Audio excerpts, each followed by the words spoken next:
O preço de ser diferente. Mônica de Castro pelo Espírito Leonel. Amor e Equilíbrio Audiobook. Quarta parte. Será que não está exagerando? Questionou Plínio. Os dois precisavam conversar. Que bela conversa eles estavam tendo. Espere só até minha irmã saber disso. Vai exigir que você expulse aquele veado de nossa casa. Sua irmã não vai fazer nada disso. Lavínia conhece Romero tão bem quanto eu e sabe que ele seria incapaz de fazer qualquer coisa com Eric. Vocês são dois cegos mesmo. Ou dois idiotas. Voltou correndo para a sala, onde Eric e Romero haviam permanecido, agora mais afastados um do outro. Quando Rafael entrou, seguido por Plínio, Romero levantou-se e foi logo se explicando. Doutor Plínio, não é nada disso que Rafael está pensando. Ele entendeu tudo errado. Sei disso, Romero, não precisa se justificar, tranquilizou Plínio. Não acredita em mim, não é mesmo? Explodiu Rafael. Pois vou contar tudo a Lavínia. Lavínia. Saiu correndo em direção à cozinha, certo de que a irmã estaria ali, mas ela havia ido ao cabeleireiro e ainda não voltara, o que só servira para irritá-lo ainda mais. Deixe de bobagens, Rafael, censurou Plínio, logo que ele voltou da cozinha. Sua irmã e eu sabíamos e incentivamos essa conversa entre Romero e Eric. Não há nada demais. Só quero ver o dia em que ele lhes aprontar uma traição, disse entre dentes, os olhos chispando de ódio. Aí, vão me dar razão. Jamais irei traí-lo, doutor. Opôs Romero. Não precisa se preocupar, sei disso. Rafael saiu aos tropeções e foi para seu quarto. Naquela noite, nem desceu para jantar. Estava com tanto ódio que não conseguiria engolir nada. Por que ninguém acreditava nele? Porque Plínio preferia dar crédito a um estranho, ao invés de acreditar na palavra do cunhado. Aquilo não estava direito. Ligou o aparelho de televisão e escolheu um filme de horror. Mais tarde, quando o filme já havia quase terminado, Plínio veio bater à sua porta. Rafael espantou-se sobremaneira com a presença do cunhado ali e, pensando que ele quisesse recriminá-lo, começou a atacar. Por que está aqui? Veio me censurar por ter olhos e ver o que ninguém mais vê. Não é nada disso, Rafael. Vim aqui em paz. Paz. Você nunca me deu paz. Ao contrário, você é que nunca quis viver em paz conosco. Sempre foi rebelde, agressivo, mal-humorado. Por quê? Está preocupado comigo agora, é?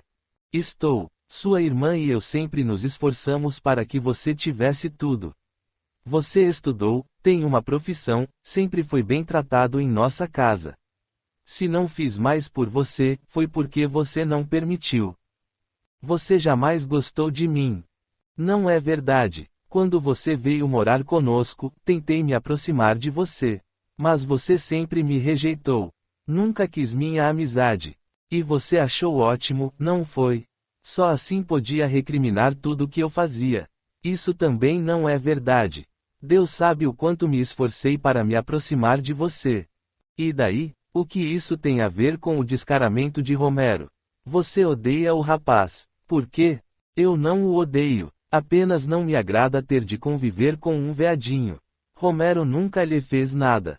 Ao contrário, desde que chegou aqui, tem se comportado muito bem. E Eric o adora. É esse o problema. Ele está seduzindo o menino. Será que vocês não conseguem ver? Você está pondo maldade onde não existe. Romero é um rapaz direito. É um veado. Não é confiável. Engano seu. Só porque é homossexual, não quer dizer que seja tarado. Ele gosta de Eric e o respeita. Romero não transa com crianças. Como você sabe? Já saiu com ele? Sabe aonde ele vai? Viu com quem ele transa? Nem é preciso. Ou será que você pensa que ele é algum santinho? Que não tem parceiro e que vive dedicado à família?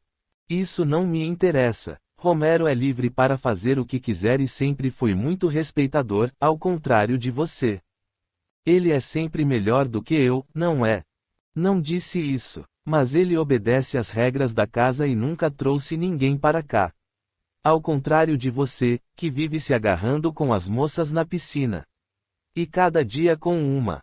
E daí, devia ficar satisfeito. Pelo menos eu faço o que é natural. O que você faz é imoral, isso sim. E dá mau exemplo a Eric. Ah, quer dizer agora que quem dá mau exemplo sou eu. Eu, que sou normal, sou o mau exemplo, e Romero, que é um transviado, é que é o bonzinho. Essa é boa, você interpreta as coisas a seu favor. Foi o que você disse. Mais ou menos. Não quis me referir à sexualidade de cada um, porque isso é o menos importante para mim. O mau exemplo vem da conduta, não do sexo. Fale o que quiser, Plínio, mas o fato é que você dá sempre um jeito de defender Romero e me acusar. Não estou acusando nem defendendo ninguém. Estou apenas tentando ser justo. Quero só ver o dia em que ele aprontar alguma. Isso não vai acontecer. Conheço Romero e seu caráter. Ele é um homem de bem. Ele não é nem homem. Que dirá de bem? Lamento muito que seus valores sejam esses. Um dia verá o quanto está errado. Quem verá que está errado é você. Aposto como ele, mais cedo ou mais tarde, vai mostrar o falso que realmente é. Plínio suspirou e revidou entristecido. Infelizmente, Rafael, já sabemos quem é o mais falso aqui. Quer dizer que sou eu, não é? Plínio não respondeu. Posso perguntar uma coisa, cunhadinho? Apesar do ar de deboche, Plínio assentiu. Pode. O que você faria se descobrisse que seu protegido não é nada disso que você pensa? Que é um veado cretino e mau caráter? Ele não é nada disso. Mas e se fosse? O que você faria? Sei que não é.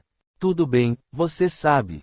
Mas e se fosse? O que você faria? Continuaria deixando-o viver aqui conosco? Silêncio. Continuaria? Não, foi a resposta seca. Era o que eu queria saber.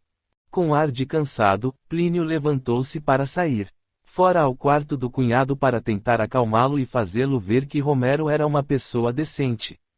Queria viver em paz com ele também, já estava cansado de tantas brigas. Mas Rafael era uma pessoa difícil e sentia muito ciúme de Romero. Tanto, que não conseguia esconder. Capítulo 16. Estava lançada a semente do ódio.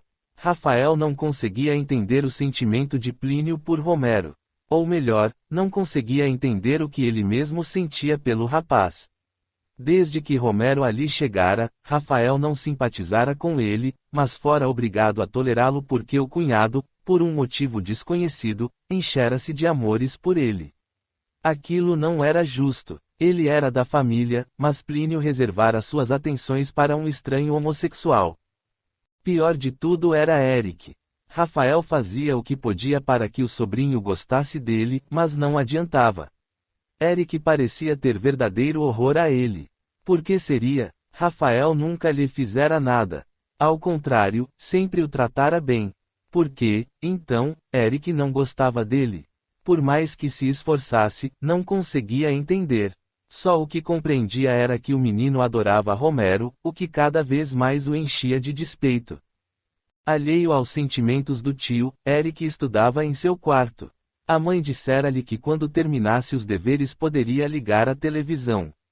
Romero ainda não havia chegado da faculdade. Fazia estágio num hospital de clínicas e sempre voltava mais tarde.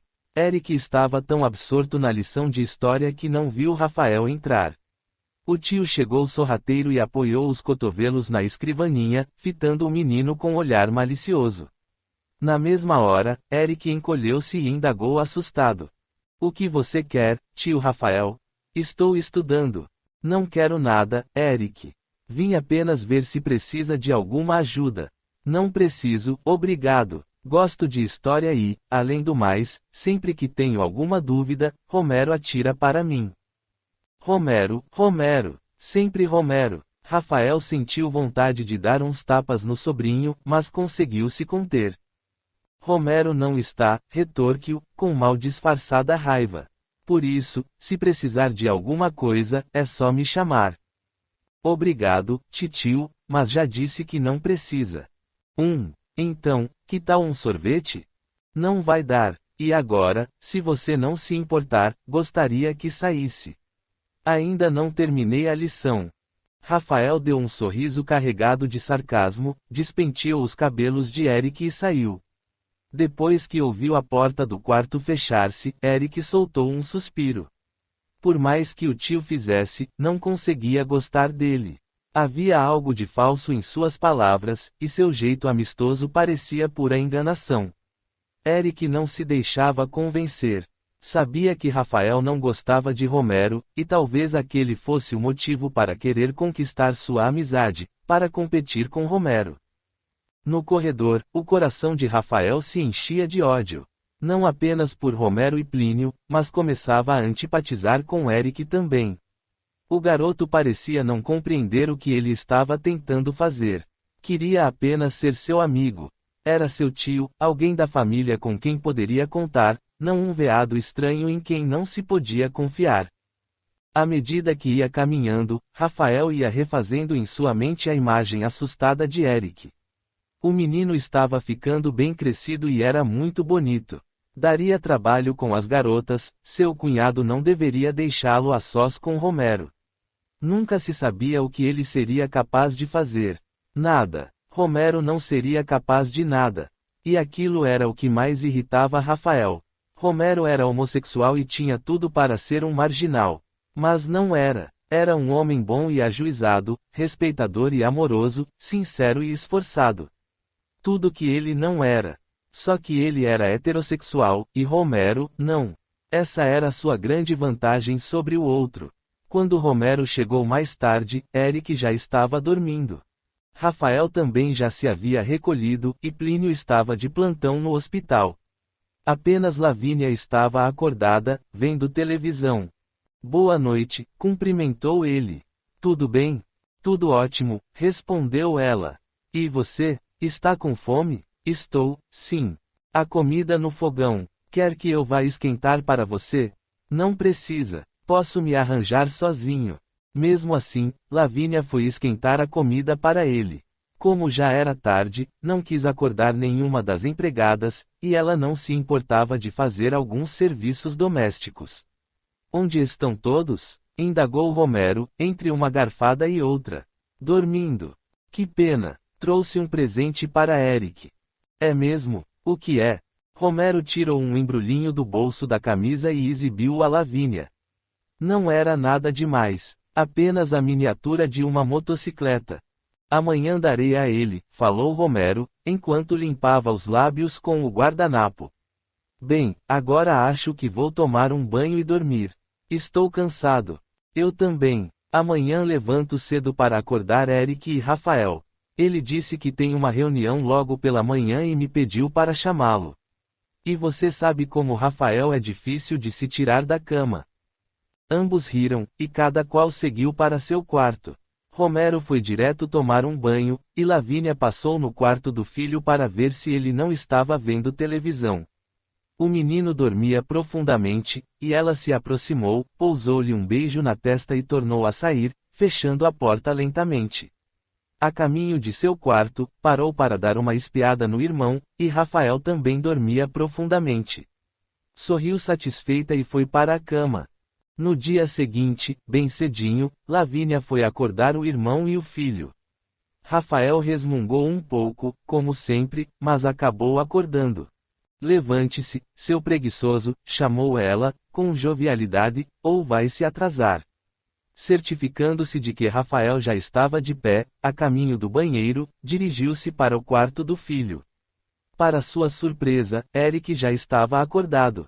Parecia mesmo que nem havia dormido. Todo encolhido sob os lençóis, mostrava olheiras fundas e olhos lacrimejantes. O que há com você, meu filho? Indagou preocupada, experimentando-lhe a testa. Está doente? O menino não respondeu. Ao invés disso, agarrou-se à mãe e desatou a chorar. Nessa hora, Plínio vinha voltando de seu plantão e, escutando o choro do filho, foi direto para seu quarto. Eric, chamou. Lavínia, o que houve? Não sei. Quando entrei aqui para acordá-lo, encontrei-o assim. Deixe-me examiná-lo, falou incisivo, gentilmente puxando a mulher pelo braço. Não, foi o grito angustiado de Eric. Não quero, não tenho nada. Eric, meu filho, indignou-se Plínio, que nunca havia visto o menino reagir daquele jeito, não vou machucá-lo. Quero apenas ver se há alguma coisa. Já disse que não. Não tenho nada. Estou bem. Apenas gostaria que vocês saíssem e me deixassem sozinho. A voz de Romero se fez ouvir preocupada. Está tudo bem aí? Romero havia acabado de chegar, seguido por Rafael, que indagou solícito: posso ajudar em alguma coisa? O que foi, Eric? Indagou Romero, aproximando-se do menino. Na mesma hora, Eric redobrou o choro. Agarrou-se ao colo da mãe e chorou copiosa e desesperadamente. Mas o que deu nesse menino? Tornou Lavínia, cada vez mais aflita. Subitamente, Plínio percebeu que algo de muito errado havia acontecido. Eric não conseguia sentar-se direito, o que ele achou muito estranho. A todo instante, virava-se de um lado para outro, evitando o contato direto com a cama. Plínio sobressaltou-se. Já vira muitas vezes aquela situação no hospital e sabia bem o que significava. Deixem-me a sós com o meu filho, ordenou incisivo. Por quê, Plínio? Contestou Lavínia. Quero examiná-lo sozinho. Mas por quê? Eu sou a mãe dele. E eu sou o médico. A muito custo Plínio conseguiu fazer com que o menino soltasse o pescoço da mãe. Saíram todos, e o médico sentou-se ao lado do filho na cama. Eric chorava sem parar, evitando o olhar penetrante do pai. Com cuidado, Plínio foi afagando a cabeça do menino, até que ele se acalmou. Quando percebeu que ele já estava mais calmo, pediu com carinho: Eric, por favor, deixe-me examiná-lo agora. É para o seu bem. Mas eu já disse que não tenho nada. Não adianta querer enganar seu pai. Sou médico e conheço muito bem certos sintomas. Que sintomas? Deixe-me examiná-lo primeiro. Depois falaremos sobre isso. Plínio tentava deitar o menino na cama, mas ele relutava. Percebeu o rubor cobrindo suas faces, e novamente as lágrimas voltaram a cair. Por favor, pai, suplicou ele, deixe-me ficar aqui sozinho. Estou bem, só o que lhe peço é que me deixe faltar à escola hoje.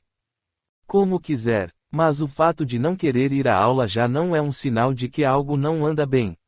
Eric não disse nada. O que houve, meu filho? O que lhe fizeram? Nada. Está sentindo alguma dor? Não. Está machucado?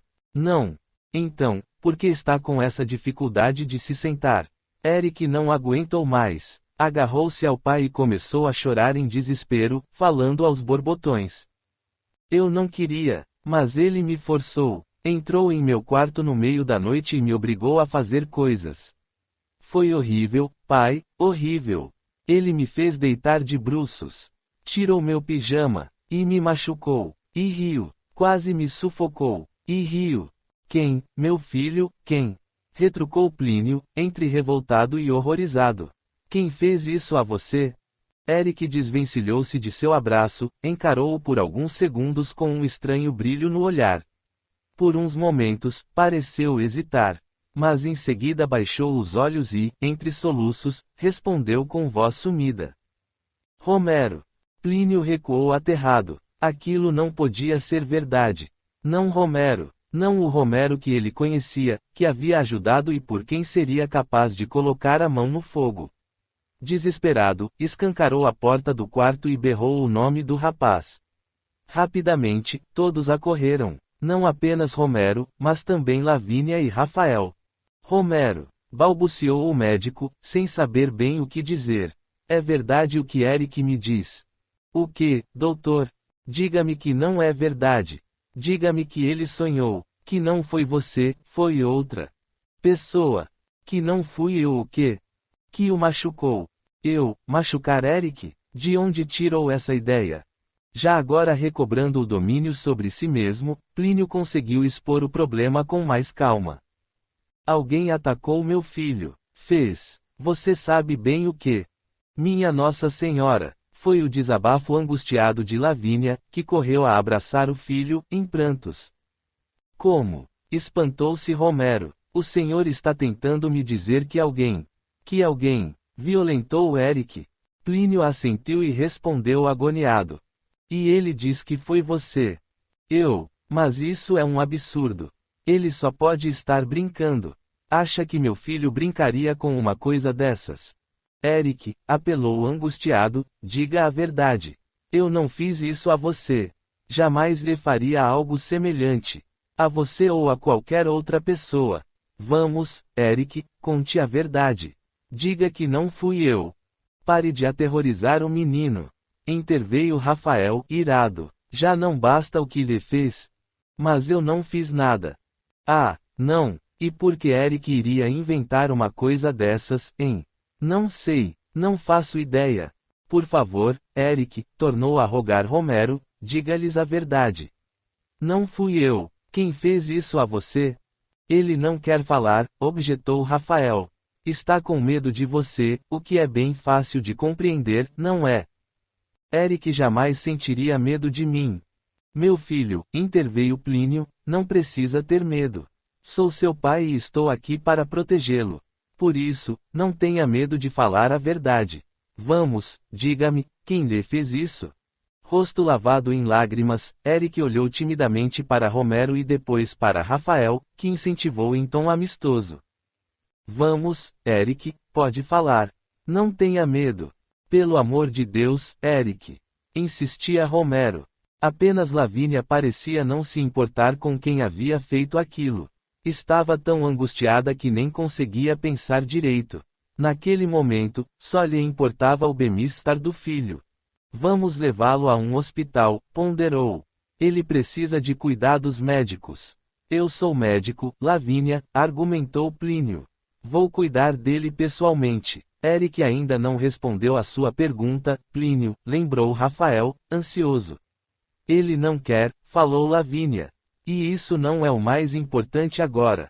O mais importante é ver se ele está bem. Vamos, Eric, fale, insistia Rafael. Quem fez isso a você? Foi Romero ou não foi? Não fui eu.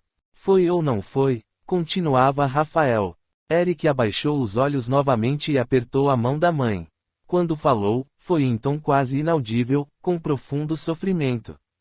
Foi Romero. O olhar de triunfo de Rafael teria sido detestável, não fosse a dor que atravessou o coração de Plínio naquela hora.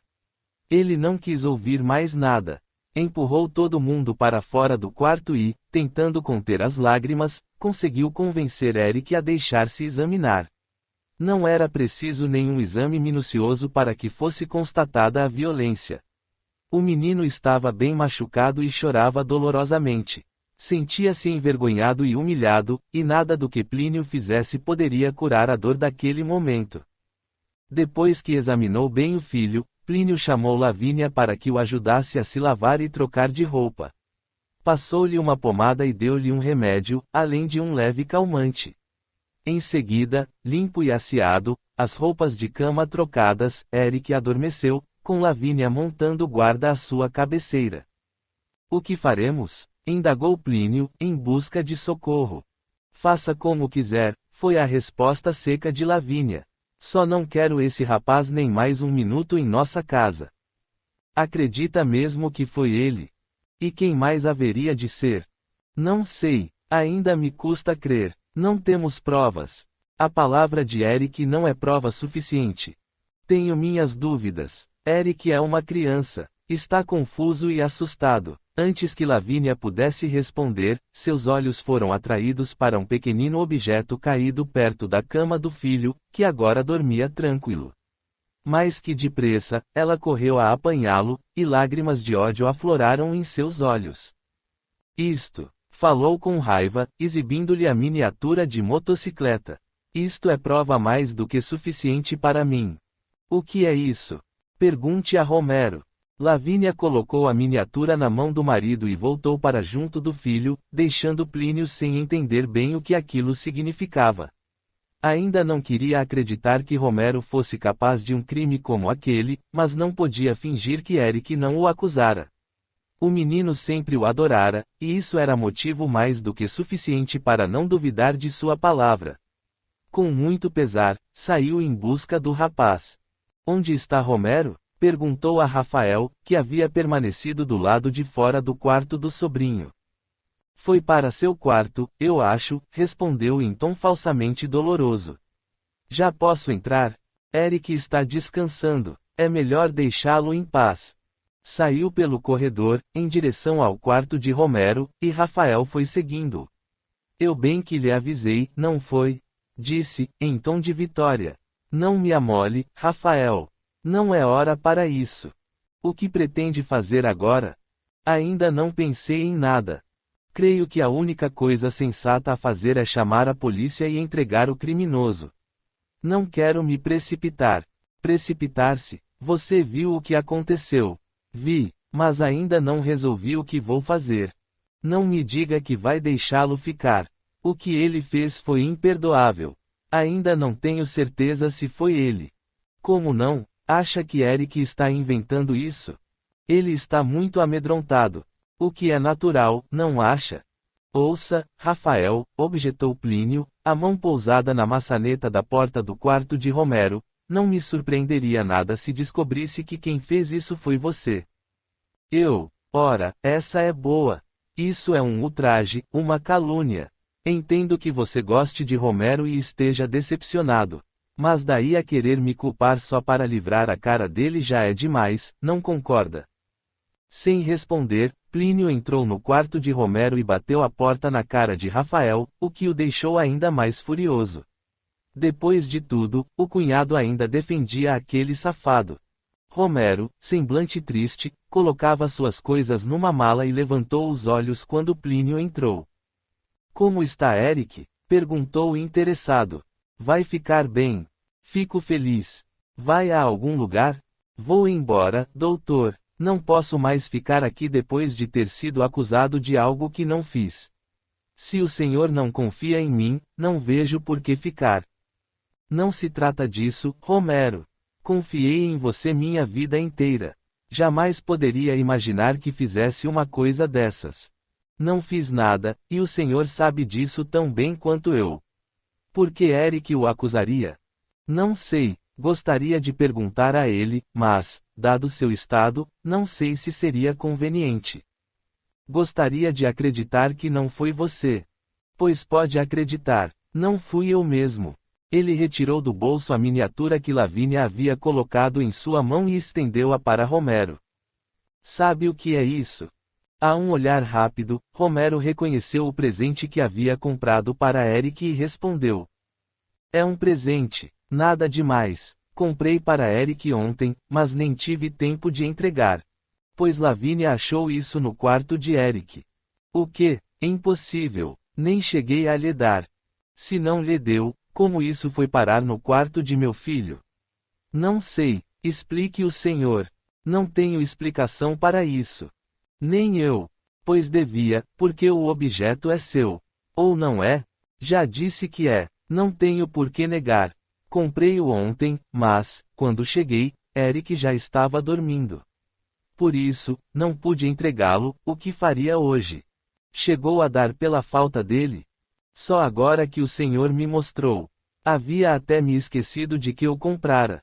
É curioso que um objeto que você comprou na noite em que tudo aconteceu tenha ido parar junto à cama de meu filho. Curioso, é. E você tem certeza de que não sabe como isso aconteceu? Já disse que não. Estranho. Ouça, doutor, sei o que está pensando.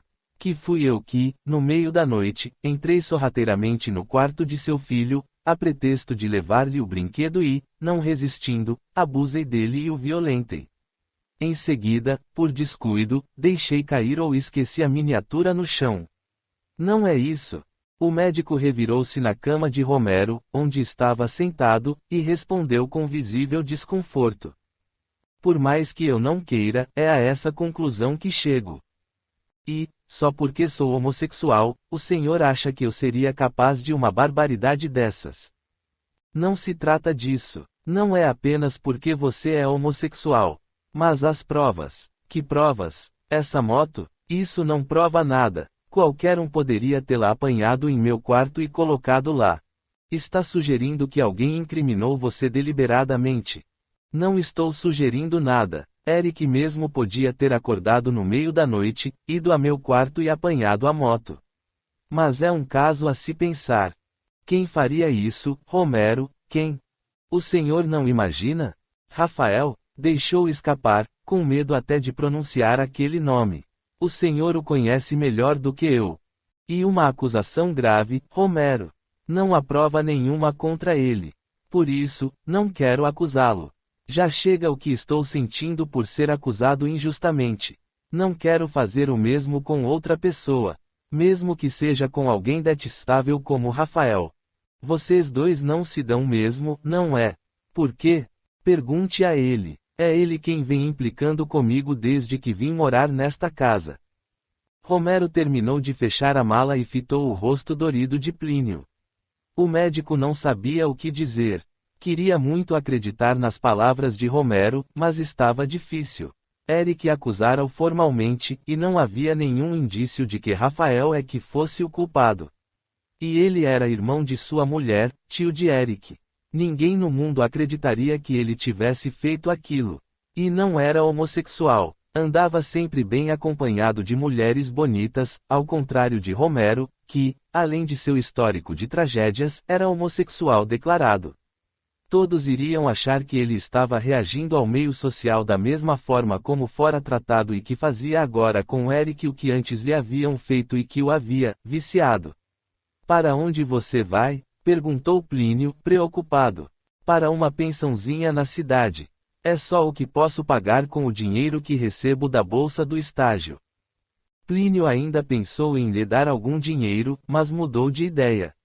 O rapaz ficaria ofendido, e Lavínia ficaria irritada. Romero apanhou a mala de cima da cama e estendeu a mão para Plínio, que não a tomou. Bem, falou com desgosto, até logo, então. Até logo, respondeu Plínio, engolindo em seco. Da porta, Romero ainda falou, sem se voltar. Se não se importar, gostaria de saber notícias de Eric. E melhor não. Lavínia pode não gostar. Entendo. Romero rodou nos calcanhares e saiu, fechando a porta sem fazer barulho. Plínio ficou sozinho no quarto, lutando para conter as lágrimas. O que acontecera ao filho já doía bastante, e ainda tinha de suportar outra dor, que era a de ver Romero indo embora daquela maneira.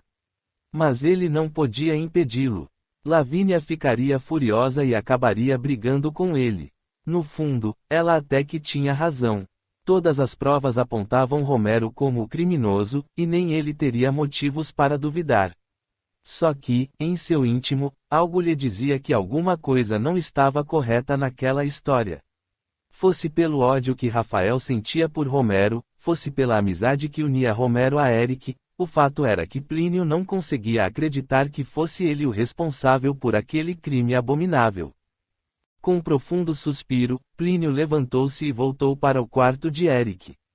O menino dormia a sono solto, e Lavínia não estava mais ali. Ouviu vozes vindas de seu quarto e foi para lá, onde a mulher e Rafael conversavam baixinho. Ah, Plínio, disse Rafael, que bom que chegou. Estávamos imaginando que providências você tomou contra Romero. Não tomei providência alguma. Como assim? Tornou Lavínia, abismada. Pensei que fosse chamar a polícia. Polícia, achei que você não estivesse interessada no que eu faria a ele. Disse que só o que queria era que ele fosse embora daqui. E isso ele já fez. Romero foi embora? Indignou-se Rafael, assim, sem dar conta de seus atos. O que queria que eu fizesse, Rafael? Que o prendesse aqui? Não podia. Foi ele mesmo quem quis ir. Quis fugir, você quer dizer. Ele deve estar apavorado, com medo de que você o entregue à polícia. Ele sabe que eu não faria nada disso. E por que não, Plínio? Objetou Lavínia, de uma forma transtornada e quase irreconhecível. Não era você mesmo quem vivia dizendo que os crimes sexuais não podiam passar impunes. Lavínia tem razão, concordou Rafael. É seu dever noticiar o fato à polícia.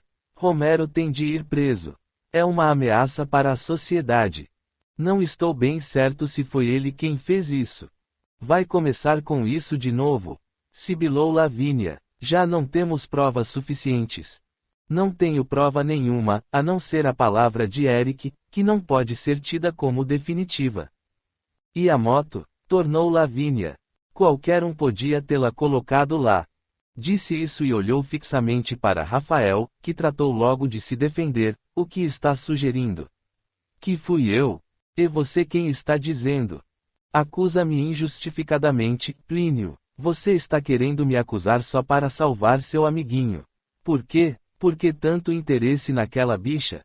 É isso mesmo, Plínio, concordou Lavínia, desconfiada. Por que defende tanto Romero, a ponto de não acreditar na palavra de seu próprio filho e de duvidar do caráter de seu cunhado? O que vocês dois estão querendo insinuar é uma infâmia. Você sabe muito bem, Lavínia, que sou um homem honesto em meus princípios e em meus sentimentos.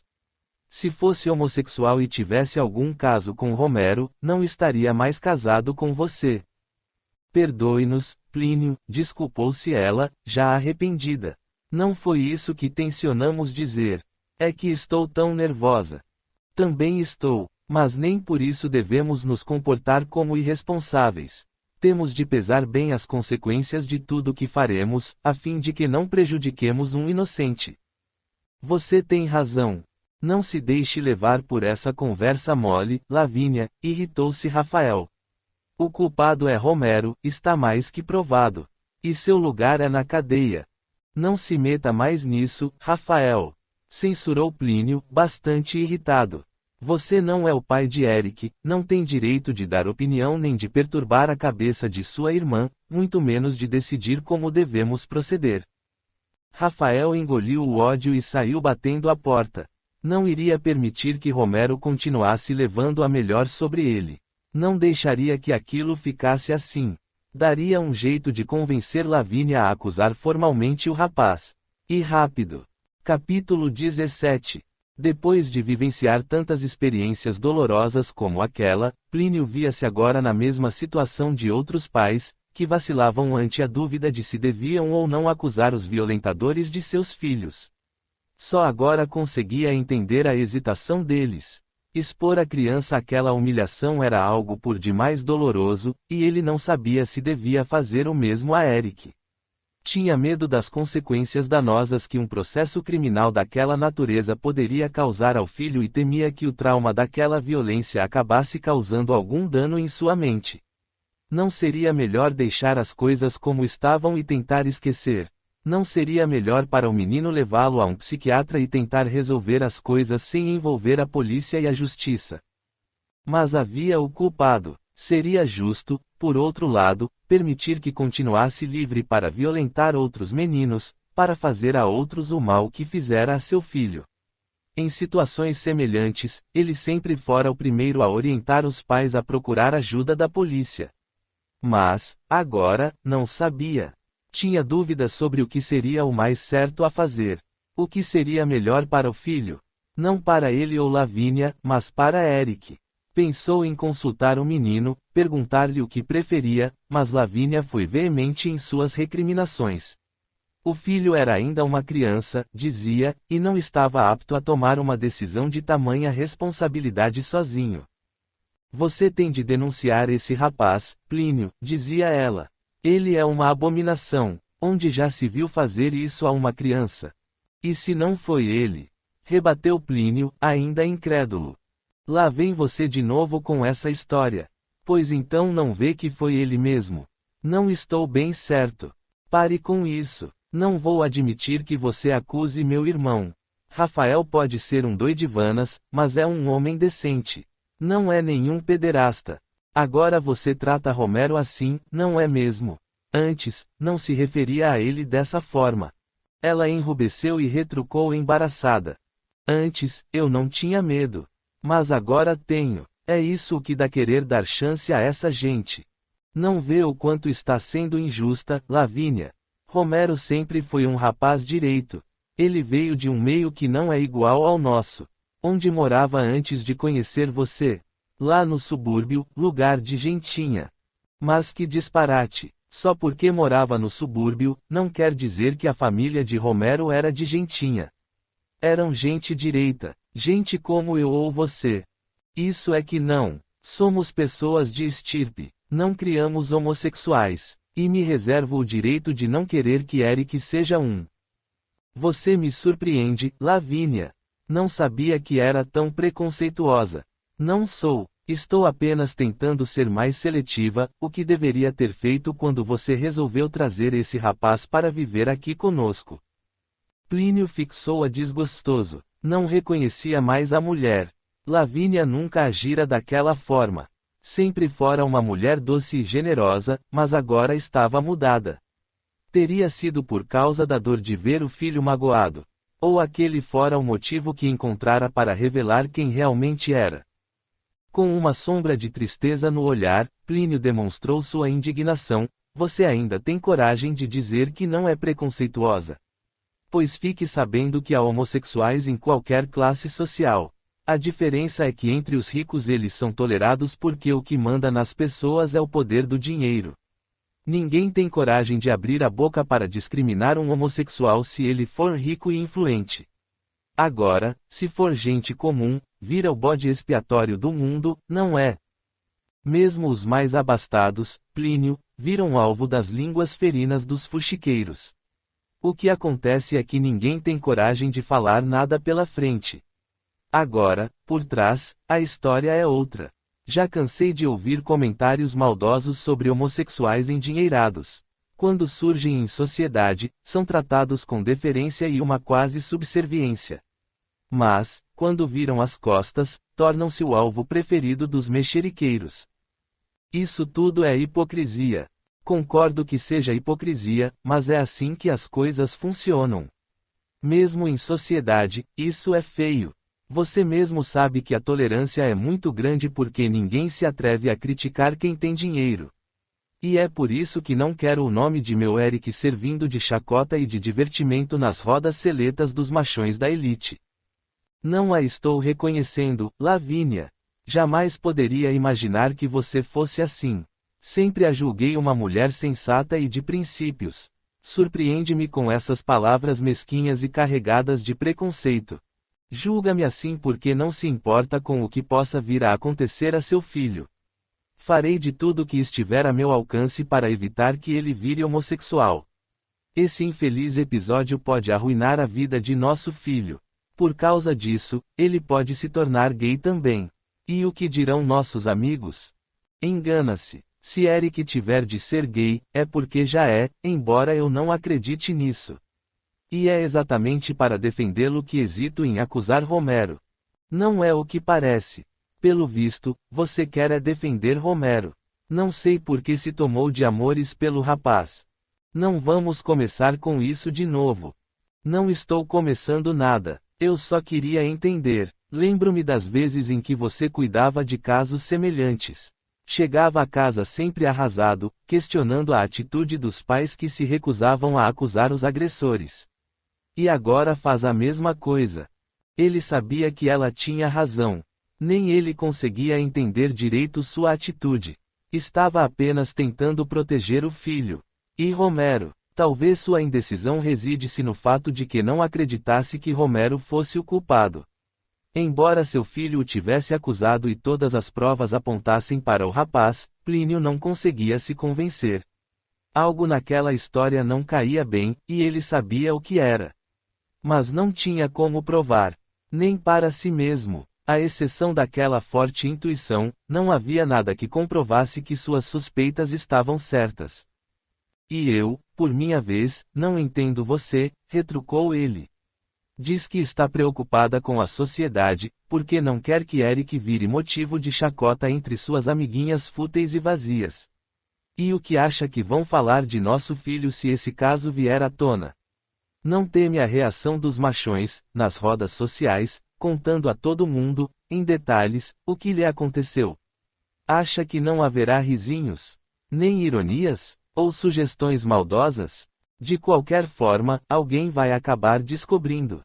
Você sabe como são as fofocas sociais. E o que vão dizer?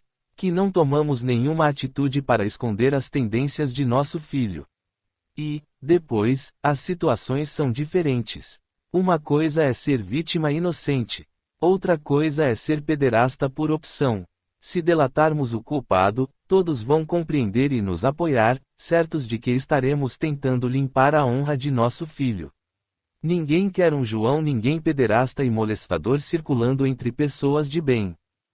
Por mais que Lavínia tentasse se justificar com o medo do preconceito social, Plínio sabia que aquele não era o único motivo pelo qual ela insistia em que ele acusasse Romero. O real motivo de tanta insistência era Rafael. Ele sempre tivera muita influência sobre a irmã. Mesmo quando ela o recriminava ou discordava dele, fazia-o com contrariedade e insegurança. Plínio tinha certeza de que Rafael enchera a cabeça de Lavínia com uma porção de bobagens sobre discriminação e pedarastia, e ela se deixara convencer porque, no fundo, era tão preconceituosa quanto todo mundo. Apenas ocultara de Plínio essa faceta, inconscientemente tentando adaptar-se a seus princípios para agradá-lo. Mas não era essa sua natureza. Lavínia era uma mulher altamente preconceituosa, e agora havia motivos que a levavam a desvendar sua real personalidade. Está certo, concordou ele, por fim, contrariado e infeliz. Se é o que quer, vou à polícia. Mas saiba que vai ser doloroso para Eric. Vai ter de passar por um exame de corpo de delito que não sei se será agradável. Ele pode suportar, já suportou coisa pior. Você é o médico. Vai poder ajudá-lo. Com um profundo suspiro de dor, Plínio aprontou-se para ir à delegacia.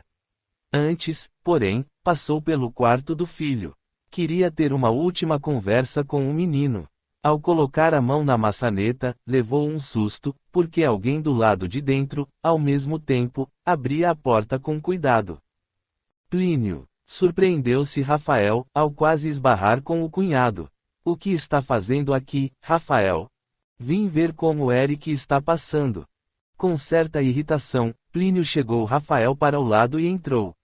O menino estava recostado na cama, fingindo ler um gibi, atento à antipatia que fluía entre o pai e o tio.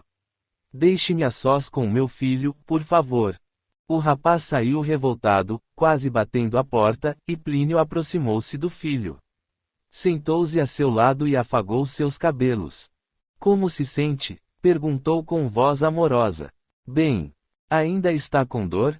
Um pouco. Estou assado e dolorido. Vai passar. Apanhou a mão do menino, que soltou o gibi, e prosseguiu constrangido. Sua mãe insiste em que eu vá à polícia. Para quê? Quer denunciar Romero. Oh! Havia tanta angústia naquela interjeição, que Plínio se sentiu encorajado a perguntar, tem certeza de que foi Romero quem fez isso a você? Eric não respondeu e Plínio insistiu. Tenho, respondeu o menino, com voz hesitante. Certeza absoluta? Sim. Não pode estar enganado? Não, falou Eric após breve silêncio. E seu tio? O que tem ele? Esteve aqui conversando com você, não foi? Foi. O que ele queria? Nada. Veio ver como eu estava passando. Ouça com atenção, Eric, e responda-me sem medo, seu tio fez algum tipo de ameaça a você? Não, foi a resposta rápida. Ele o tocou? Não. Não foi ele quem fez isso, ao invés de Romero. Não. Tem certeza? Tenho. Não foi ele quem entrou em seu quarto na outra noite. Não, já disse que não. Por que não acredita em mim? Não foi tio Rafael quem fez isso comigo. Foi Romero. Quisera eu que não fosse, mas foi ele. Foi Romero. Eric soluçava desesperado, e Plínio abraçou-o. Psiu. Está bem, Eric, acredito em você. Não precisa se desesperar. Aos pouquinhos, o menino foi se acalmando, sentindo-se seguro nos braços do pai. Plínio ficou pensativo. Eric parecia falar a verdade. Estava arrasado, triste, angustiado. Sua voz era carregada de dor e ressentimento, mas parecia sincera. Teria Plínio se enganado? Seria mesmo Romero capaz de uma atrocidade daquelas? Talvez estivesse se enganando, não querendo enxergar o que estava bem diante de seus olhos. Talvez Romero fosse o culpado, e ele se houvesse enganado com o rapaz durante aqueles anos todos. As pessoas realmente surpreendiam, e ninguém podia dizer o que ia no fundo da alma dos outros. Plínio deu um beijo na testa do filho, alisou seus cabelos e levantou-se para sair. Descanse, falou com voz sentida. Aonde você vai? Fazer o que já devia ter feito antes. Ir à polícia. Eric engoliu o soluço e apanhou de volta a revista, mal conseguindo enxergar as letras, com os olhos cheios de lágrimas. Esperou até que o pai saísse e deitou-se na cama, afundando o rosto entre os travesseiros. Por que não tivera coragem de falar a verdade? Por que tinha de ser medroso, covarde? Por que não enfrentara o tio com a mesma audácia com que ele mentia e o ameaçava? Entre soluços, relembrou a cena da noite passada. Já devia ser muito tarde, porque a casa estava escura e em silêncio quando ele acordou, sentindo que a cama afundava a seu lado. Abriu os olhos sonolento e viu o tio ali sentado, sorrindo seu usual sorriso de sarcasmo. Tio Rafael, dissera espantado, aconteceu alguma coisa? Não, meu querido, foi a resposta melosa, em tom de falsidade. Ainda não. Sorrindo, Rafael acariciou seu rosto e seus cabelos, causando imensa repulsa em Eric, que tentou recuar. Mas o tio não o permitiu. Rapidamente, sem dizer nada, pulou em cima dele e tapou sua boca com a mão. Em seguida, dominando-o, virou-o de bruços e machucou. Foi horrível. Eric ainda se lembrava da dor que sentira ao ser brutalmente violado. Ele chorava, os soluços abafados pela mão do tio, que parecia não se importar. Eric sentiu-se sufocar, porque Rafael apertava sua boca com força, por vezes tapando-lhe também o nariz, o rosto de encontro ao travesseiro. Parecia que, quanto mais ele chorava, mais o tio sentia prazer com o que fazia, e, à medida que o ar ia lhe faltando, a respiração de Rafael tornava-se mais e mais ofegante. Até que parou. Rafael afrouxou a mão sobre a boca do sobrinho e virou-o de frente para ele. Nenhuma palavra, ouviu. Ameaçou. Se disser algo a alguém, mato-o de pancada. Eric não conseguia falar, apenas chorava e soluçava, enquanto o tio prosseguia ameaçando. Se alguém desconfiar, diga que foi Romero, aquela bicha nojenta. Está me ouvindo? Eric não respondeu, e Rafael esbofeteou-o de leve. Acho bom você fazer como estou mandando, ou vai ser pior para você. Sabe do que sou capaz, não sabe? O menino assentiu e ele continuou. Não estou de brincadeiras. Se você disser que fui eu, nego tudo. Será sua palavra contra a minha. E ninguém vai acreditar em você. Muito menos naquele veado. Todos vão pensar que vocês estão tendo um caso e que, ao ser descoberto, você quis me acusar. Porque é isso mesmo o que direi. Que Romero o violentou e o viciou, levando-o para o mau caminho. Um garotinho. Ha, ha, ha. E você sabe o que acontece com essas bichas que molestam crianças. Elas vão presas, vão para a cadeia, que é para onde Romero vai acabar indo também. Você entendeu bem tudo o que eu falei, não entendeu? Responda. Entendi, respondeu Eric, ainda soluçando. Ótimo, é por isso que gosto de você. Sempre foi um menino obediente e comportado. Agora, repita comigo, quem foi que violentou você? O garoto engoliu em seco e respondeu hesitante. Romero. Muito bem, fico impressionado com a rapidez com que você aprende as coisas. Se fizer tudo direitinho, conforme mandei, ninguém vai se dar mal.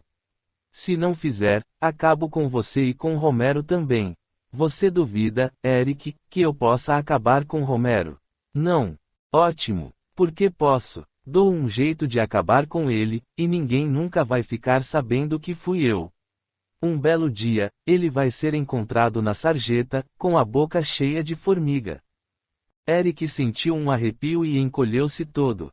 Achava que o tio falava a verdade. Por isso jamais gostara dele. Sempre sentira, em seu íntimo, que Rafael não era uma boa pessoa, apesar de a mãe dizer que o era. Não faça nada com Romero, por favor, suplicou o menino. Só vai depender de você. Se fizer tudo direitinho, conforme mandei, Romero continua vivo. Se não fizer, correu o dedo pelo pescoço, como se o estivesse cortando com uma faca. Já era.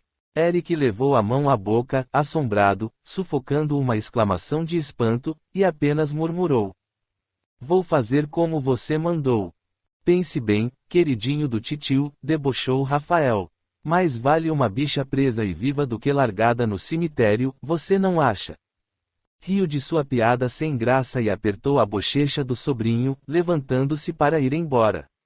Quando ele já ia saindo, Eric ouviu um barulhinho, como se alguma coisa pequenina caísse ao chão, e só no dia seguinte veio a descobrir que era a miniatura de moto que Romero havia comprado para lhe dar de presente e que Rafael tirara de seu quarto enquanto dormia e deixara cair propositalmente ao lado de sua cama. Na delegacia, o delegado tomou nota de tudo que Plínio lhe dissera, louco de vontade de pôr as mãos naquele safado, como chamara Romero.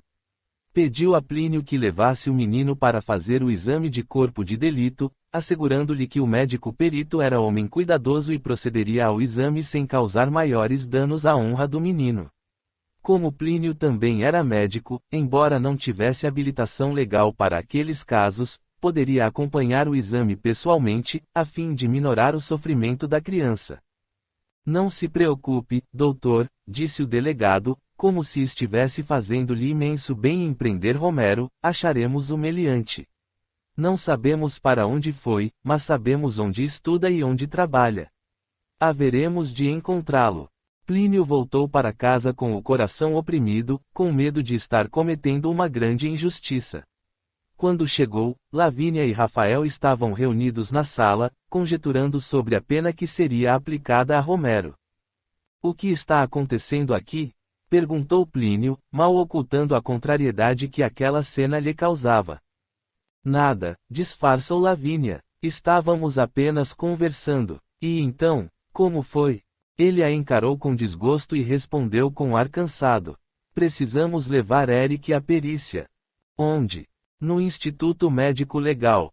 Você quer dizer o IML, aquele IML? Rebateu Lavínia, horrorizada. Não conheço outro. Mas você não pode levá-lo àquele lugar. Será muito traumatizante para Eric. Foi você quem quis assim. Mas pensei que você mesmo fosse fazer o exame nele, acompanhado de um médico de nossa confiança, num consultório particular. Infelizmente, não é assim que a lei procede. O delegado mandou-me levá-lo ao IML o mais depressa possível, sob pena de sumirem os efeitos da violência. Vendo o ar de desagrado de Lavínia, ele sugeriu, ainda está em tempo de desistirmos. Um rápido olhar de Rafael foi suficiente para que Lavínia retomasse o controle sobre si mesma e rebatesse com uma quase fúria. Isso é que não. Aquele maldito tem de pagar. Venha, Plínio, vamos conversar com Eric. Você irá junto, não irá? Sim, o delegado deu-me essa autorização. Melhor assim. Não será tão difícil, se você o acompanhar. Se não, podemos pedir a Rafael que vá em seu lugar. De jeito nenhum, rebateu Plínio, indignado. Eric é meu filho, e sou eu quem vai estar ao lado dele nessa hora. E, depois, creio mesmo que ele não gostaria da companhia de Rafael. Lavínia deu de ombros e foi ao quarto do filho ajudá-lo a se preparar, e Rafael também ia saindo quando sentiu a mão de Plínio sobre seu braço. Não pense que me engana, Rafael. Você pode enganar sua irmã, que é uma tola e confia cegamente no irmãozinho querido. Mas eu sei quem você é e estou de olho em você. Com ar sarcástico, Rafael puxou o braço e falou ironicamente. Não sou eu que sou a bicha. Muito menos o pedófilo. Tenho minhas dúvidas. Rafael não respondeu. Limitou-se a soltar um risinho debochado e foi para a beira da piscina. Não estava com vontade de trabalhar naquele dia e resolveu ficar para ver se Lavínia ia precisar dele para alguma coisa. Já havia mesmo perdido a reunião da manhã, e o cliente, na certa, arrumara outra firma. O menino arrumou-se aos prantos. Estava assustado, com medo do que iria lhe acontecer. Plínio procurou tranquilizá-lo da melhor forma que pôde, embora soubesse que ninguém saía sem marcas de uma ida ao Instituto Médico Legal. Por sorte, ou talvez porque Plínio fosse médico também, o exame realizado em Eric foi rápido e o menos constrangedor possível. O médico que o examinou não o submeteu a interrogatórios desnecessários nem fez qualquer comentário que pudesse embaraçá-lo. Tudo bem, meu filho? Perguntou Plínio, já no carro, a caminho de volta. Tudo, respondeu Eric, choroso. Você não precisa sentir-se envergonhado. O que lhe aconteceu foi horrível, mas você vai superar. Vou virar veado também? Plínio olhou-o penalizado e respondeu com compreensão, só se você quiser. Tio Rafael diz que quem passa por isso fica viciado e vira veado. E o que vai acontecer comigo? Plínio mordeu os lábios e procurou esclarecer. Seu tio Rafael não sabe de nada. Ninguém vira homossexual. Quem é já nasce assim. Mas tio Rafael disse que Romero ficou assim depois que foi violentado, como eu fui. Ele não ficou assim, meu filho. O atentado que Romero sofreu só serviu para despertar algo que estava adormecido dentro dele. Por quê? Não sei lhe dizer. Só sei que foi assim que Romero descobriu que era homossexual, não que se tornou um. Mas, se não fosse aquilo, ele jamais teria assumido o que é. Talvez, cada pessoa reage à vida à sua maneira, e Romero também encontraria a dele. Talvez vivesse a vida inteira infeliz sem se assumir, travando uma batalha impiedosa consigo mesmo. Talvez até viesse a se casar e ter filhos, só porque era isso que se esperava dele. Ou talvez ele tivesse descoberto sua homossexualidade de outra forma e a tivesse aceitado naturalmente. Não temos como saber como cada um descobre seu caminho.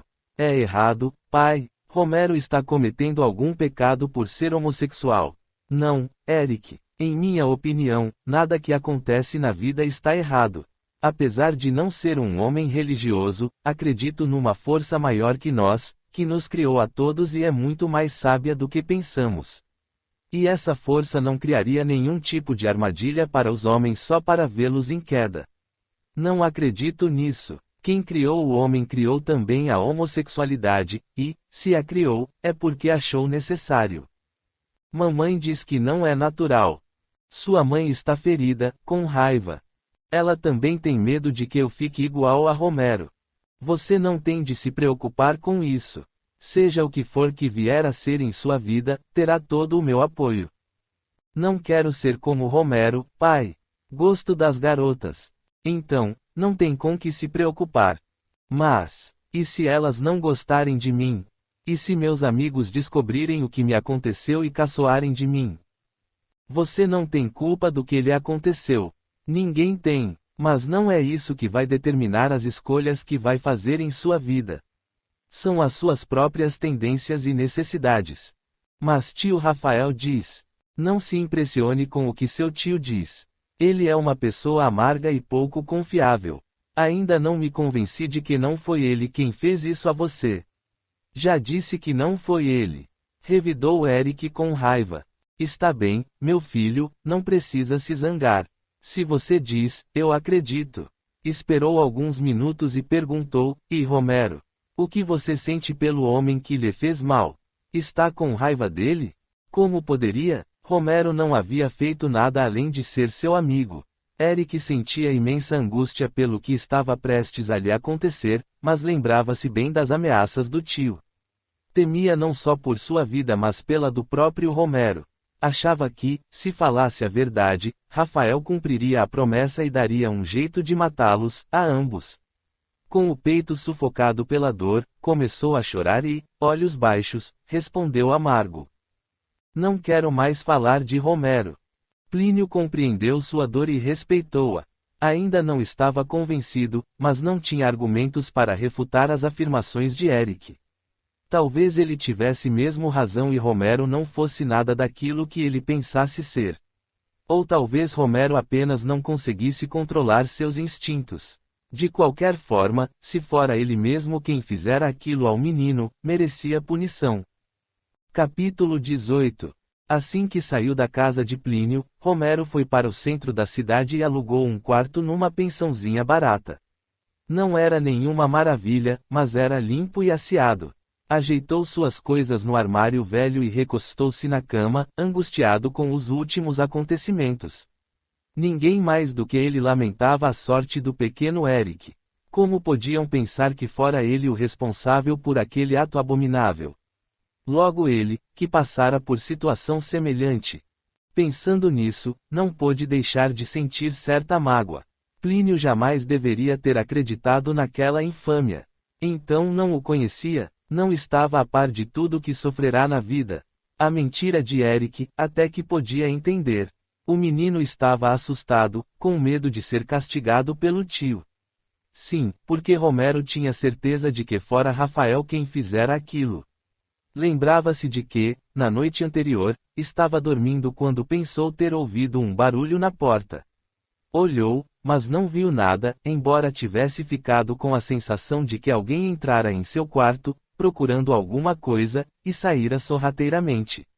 Só depois se dera conta de que Rafael devia ter entrado na surdina, procurando algo incriminador, e, achando o embrulhinho em cima da mesinha de cabeceira, tirara-o sem que percebesse. Só isso justificava o fato de a miniatura ter sido encontrada perto da cama de Eric. Mas como faria para provar sua inocência? Além da palavra de Eric e da pequena moto, Romero era homossexual, o que, por si só, já parecia prova suficiente. Ninguém hesitaria em acreditar que fora ele o culpado, porque um homossexual, na cabeça dos ignorantes, era alguém sem moral e sem caráter. Ele sabia que isso não era verdade. Era homossexual, sim, mas não era um cafajeste. Era um homem decente, estudava, trabalhava e só saía com rapazes adultos, responsáveis por seus próprios atos.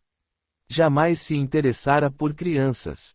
Não era tarado, e o corpo dos meninos não lhe despertava nenhum desejo. Como poderia? Eram crianças. Eric, em especial, era seu amigo, o irmão mais novo que não tivera. Ao perder Judite, Romero sentira-se mais só do que nunca no mundo. Plínio fora muito bom para ele, cuidara de sua educação, fora compreensivo e carinhoso. Mas Eric era mesmo seu amigo. Romero sentia-se à vontade com o menino, nutria por ele uma afeição sincera e desinteressada, muito semelhante à que sentira por Judite. Como puderam pôr em dúvida seu afeto, conspurcar um sentimento que era puro e verdadeiro? Apesar da decepção e do desgosto, precisava continuar vivendo. Faltavam poucos meses para se formar, e ele estava ansioso por começar a trabalhar. Já estava providenciando residência num hospital municipal, onde poderia ingressar na pediatria.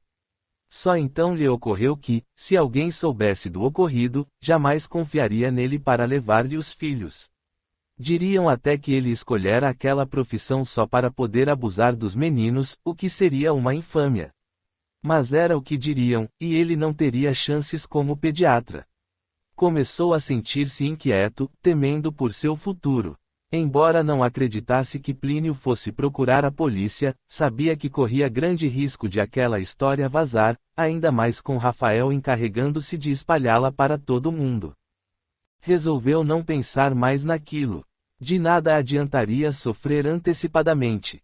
O jeito era esperar para ver o que iria acontecer e continuar tocando a vida. Desceu para comer alguma coisa por ali mesmo e voltou para o quarto. Tomou um banho e ligou o aparelho de televisão. Esperou um longo tempo até que a imagem aparecesse, em preto e branco e sem brilho. Passou o dia naquele quarto, sem coragem de sair para a vida, até que veio a noite e ele acabou adormecendo.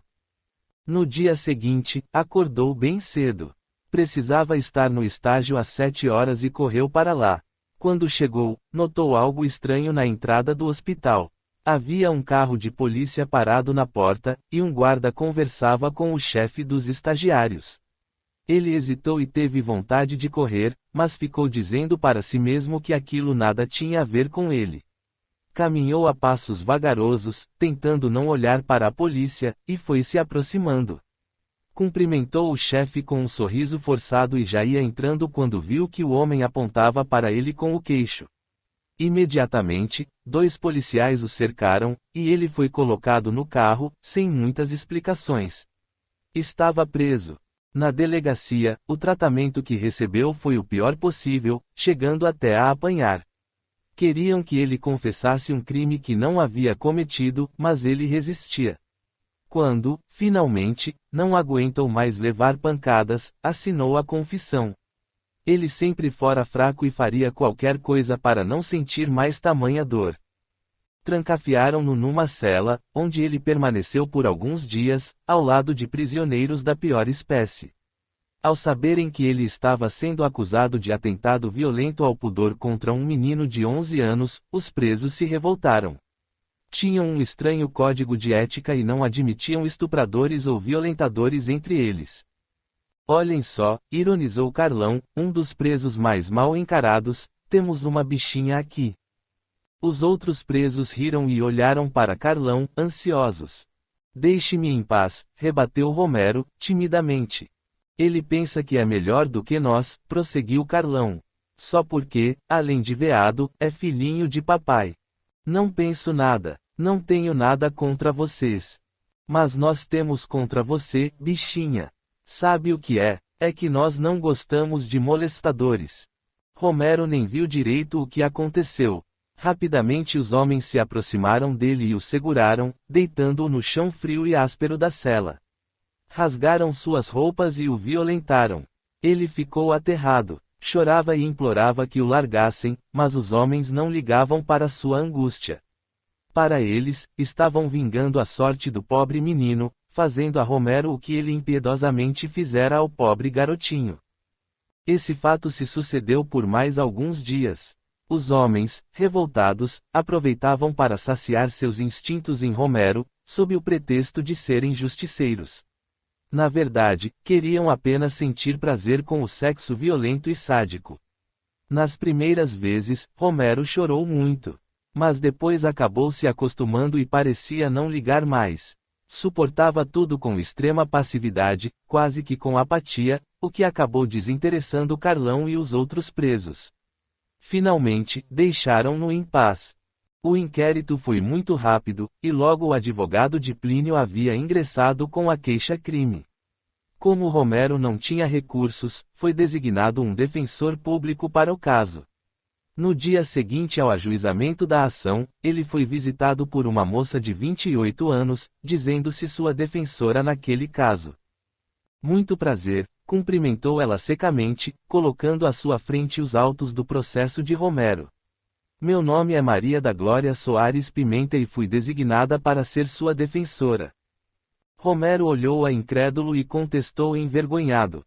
Olhe, doutora, não me leve a mal, mas não acha que, para meu caso, seria melhor um homem mais velho e experiente. Maria da Glória fitou-o por cima dos óculos de aro de tartaruga e respondeu com firmeza. Para quem afirma aqui ser vítima do preconceito, até que o senhor está me saindo um belo de um preconceituoso, não acha? O rosto de Romero corou violentamente, e ele começou a balbuciar, sinto muito.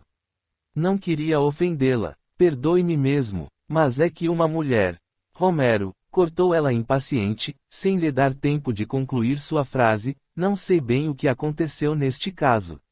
Só o que sei é que você está sendo acusado de violentar o filho de gente importante. Você é homossexual, já sofreu abuso antes, e as provas a seu favor não são das melhores. Não creio que você seja a pessoa mais indicada para julgar quem quer que seja. Romero sentiu as orelhas arderem e teve vontade de pedir àquela mulher que saísse e o deixasse sozinho. Não precisava ser defendido por alguém tão arrogante. E, depois, estava na cara que ela também já o havia condenado, antes mesmo de o conhecer.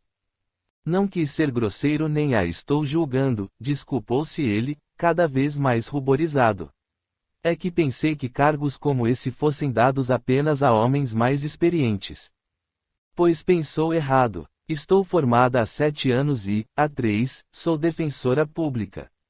E ninguém me deu esse cargo. Fui aprovada em concurso público.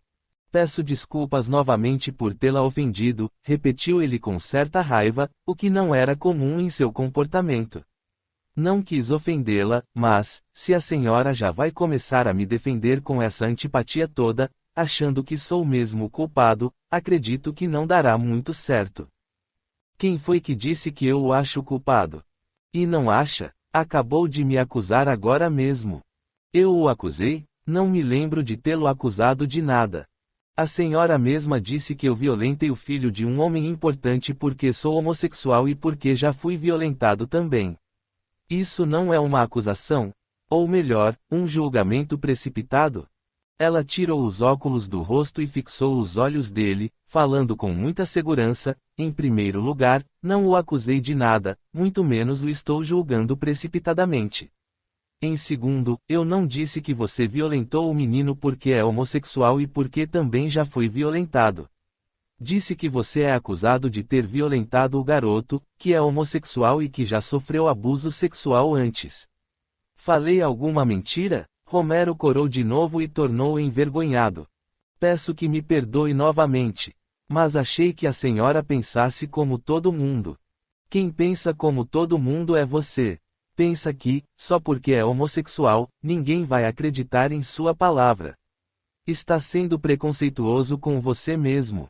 Não é verdade. Sei que sou inocente, apesar de ter assinado uma confissão. Aquela confissão não tem valor jurídico nenhum. É muito fácil desacreditá-la em juízo, porque todo mundo sabe como são obtidas as confissões. Está me dizendo que acredita em mim? Não estou dizendo nada, mas que mania você tem de querer adivinhar tudo o que penso. Desculpe-me. Bem, voltando ao caso, vamos esquecer a confissão. Ela não é prova suficiente. Doutora, interrompeu Romero, agora com certo tom de angústia, e ela o olhou impaciente. Perdoe-me por perguntar. Mas tenho mesmo de ficar preso aqui. Este lugar é horrível. E os presos? Fizeram-me tantas coisas. Engoliu em seco e acabou por deixar escapar um soluço, sensibilizando imensamente o coração de Maria da Glória. Ela sentiu tremenda piedade dele, de sua fragilidade, do caminho que escolhera para sua vida, que o tornara culpado apenas por ser homossexual.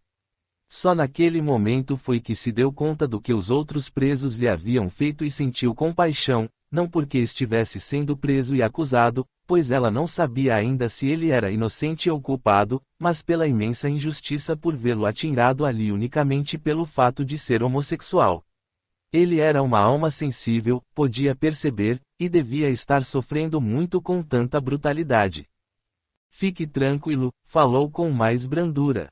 Irei daqui direto ao juiz com um pedido de habeas corpus. Você é réu primário, estudante de medicina, embora sem endereço fixo. Estou morando numa pensão.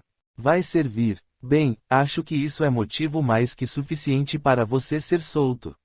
Desde que não fuja. Não vou fugir. Pode confiar em mim. Naquele momento, um sentimento mais profundo começou a nascer entre Romero e Maria da Glória. Ela sentia que podia confiar no rapaz. Entrar ali com certa prevenção, imaginando que monstro poderia ter feito algo tão terrível a um garotinho. Mas, conhecendo, duvidava de que ele fosse mesmo o culpado. Ele parecia tão frágil, tão sensível. Como alguém com aquela aura de sensibilidade poderia ter violentado uma criança? Resolveu que estudaria melhor o caso, em vez de preparar uma defesa formal e impessoal. Se Romero fosse inocente, ela queria descobrir. Se não fosse, deixaria a justiça agir a seu modo. Capítulo 19. No astral, Judite assistia a tudo com o coração oprimido. Não fosse Fábio a seu lado, não teria conseguido manter-se em equilíbrio. Mas o espírito amigo ia encorajando-a e fazendo-a lembrar-se, a todo momento, de que nada na vida acontece em vão. Mas isso era necessário? Questionava ela, ainda tentando encontrar um meio de aliviar o sofrimento do irmão. Bem, sim e não. Nada que acontece no mundo é desnecessário. Por outro lado, Romero poderia ter optado por outros caminhos. Mas nada melhor do que a experiência para nos fazer conhecer e compreender os efeitos de nossos atos. Tem razão, mas ele está sofrendo tanto. Sofre o que escolheu para si mesmo. Foi a opção dele, não para que sofresse, mas para que compreendesse. Só que nós, quando encarnados, estamos presos ao sentir da carne e medimos nosso sofrimento pelo que a atinge, seja física, seja emocional, seja mentalmente. Como assim?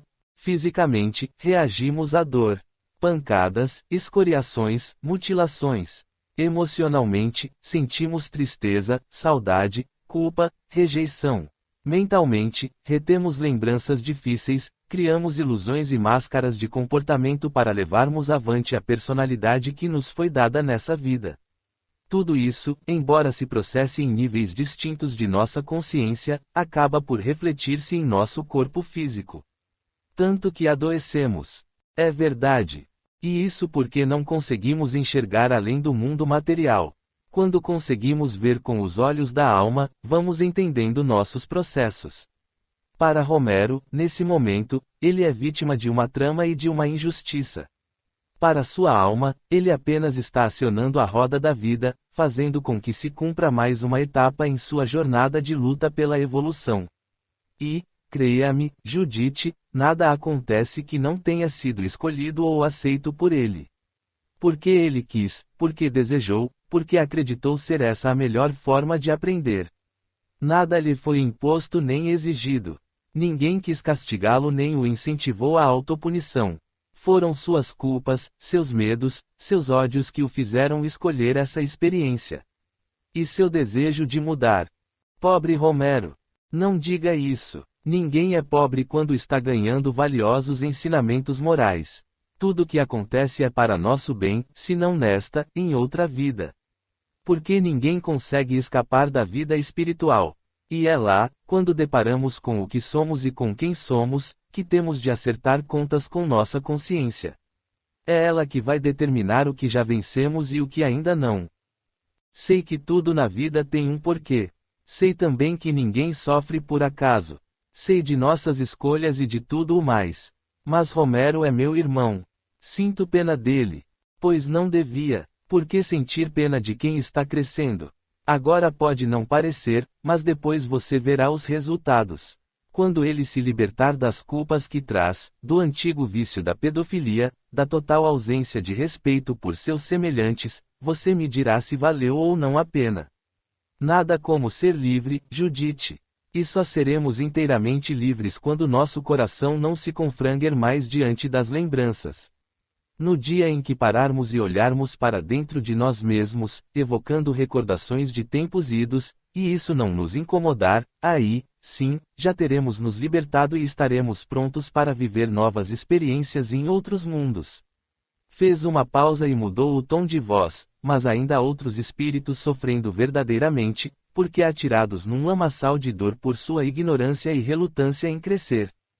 Quem? Alguém que eu conheça? Sim, alguém que você conheceu de perto. Quer ver quem é? Não me diga que meu pai ou minha mãe desencarnaram.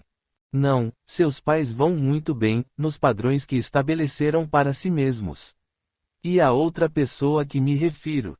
Quem é? Quero vê-la. Então, venha comigo, mas devo alertá-la de que iremos adentrar um mundo inferior, onde alguns espíritos ignorantes permanecem em profundo sofrimento. Em questão de segundos, Judite viu-se numa caverna, no astral inferior, onde vários espíritos pareciam amontoados, gemendo, olhos vidrados.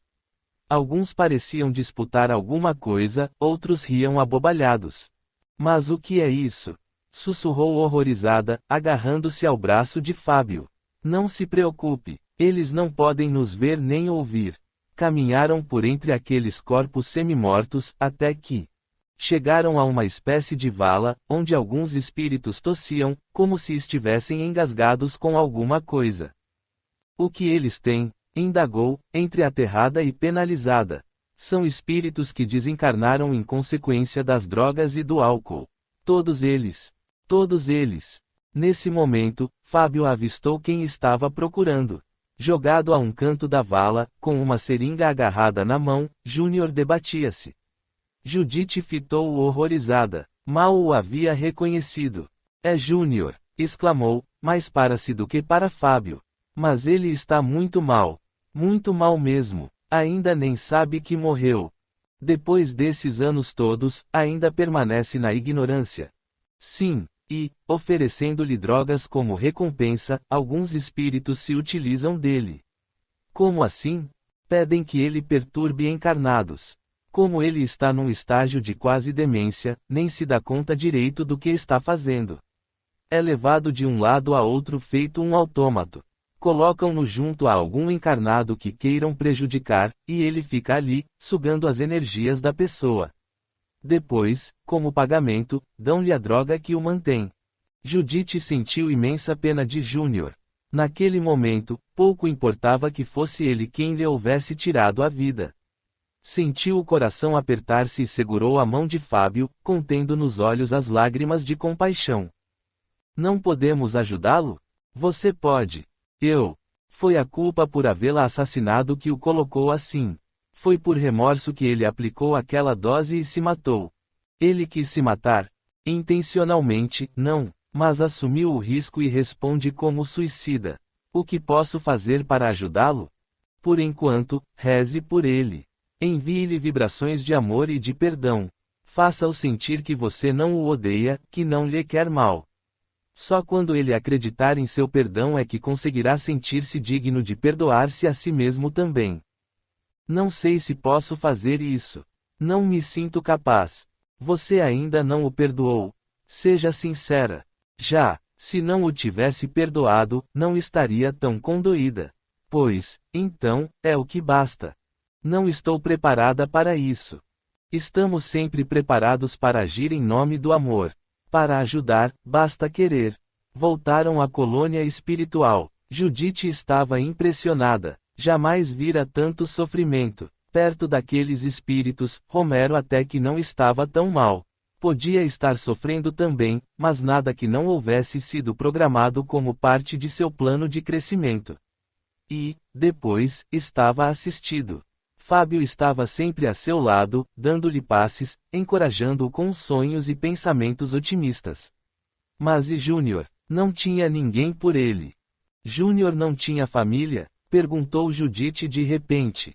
Não, o pai era um bêbado e morreu cedo, atropelado. A mãe largou-o aos cuidados de uma tia e sumiu no mundo. Quando a tia descobriu que ele era homossexual, fez como seu pai fez com Romero e expulsou-o de casa. Júnior viu-se sozinho aos 16 anos. Virou garoto de programa, fez alguns biscates, arranjou uns empreguinhos suspeitos e de baixa remuneração. Até que aconteceu o que aconteceu. Pobre rapaz, não é à toa que virou marginal. Vê, Judite, como nada acontece por acaso. Muitas vezes nem precisamos voltar a outras vidas para encontrar a causa de nossos infortúnios. E então, está disposta a ajudá-lo? É claro que sim, farei o que puder. Ótimo, fico feliz. Como precisava esperar que Júnior aceitasse sua ajuda, só o que Judite podia fazer por ele era enviar-lhe vibrações de amor, de paz, de coragem e, acima de tudo, de perdão.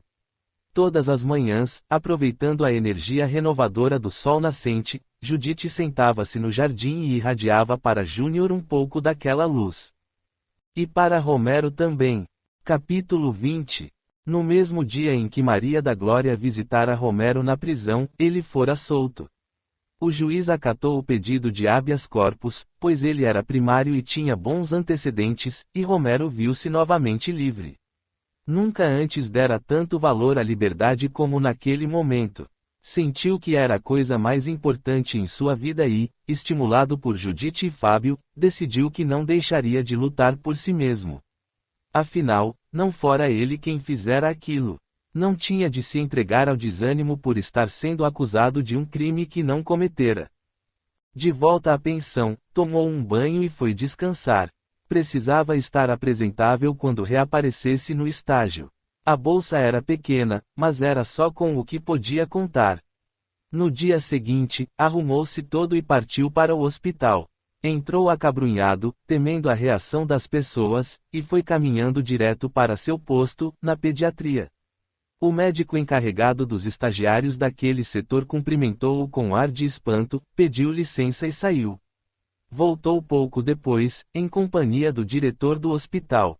Você é Romero Silveira Ramos?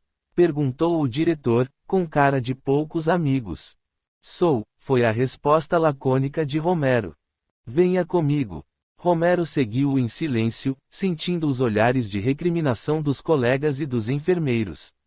Entrou em seu gabinete e sentou-se na poltrona que ele lhe indicara. Não sou homem de fazer rodeios, começou o diretor, carrancudo.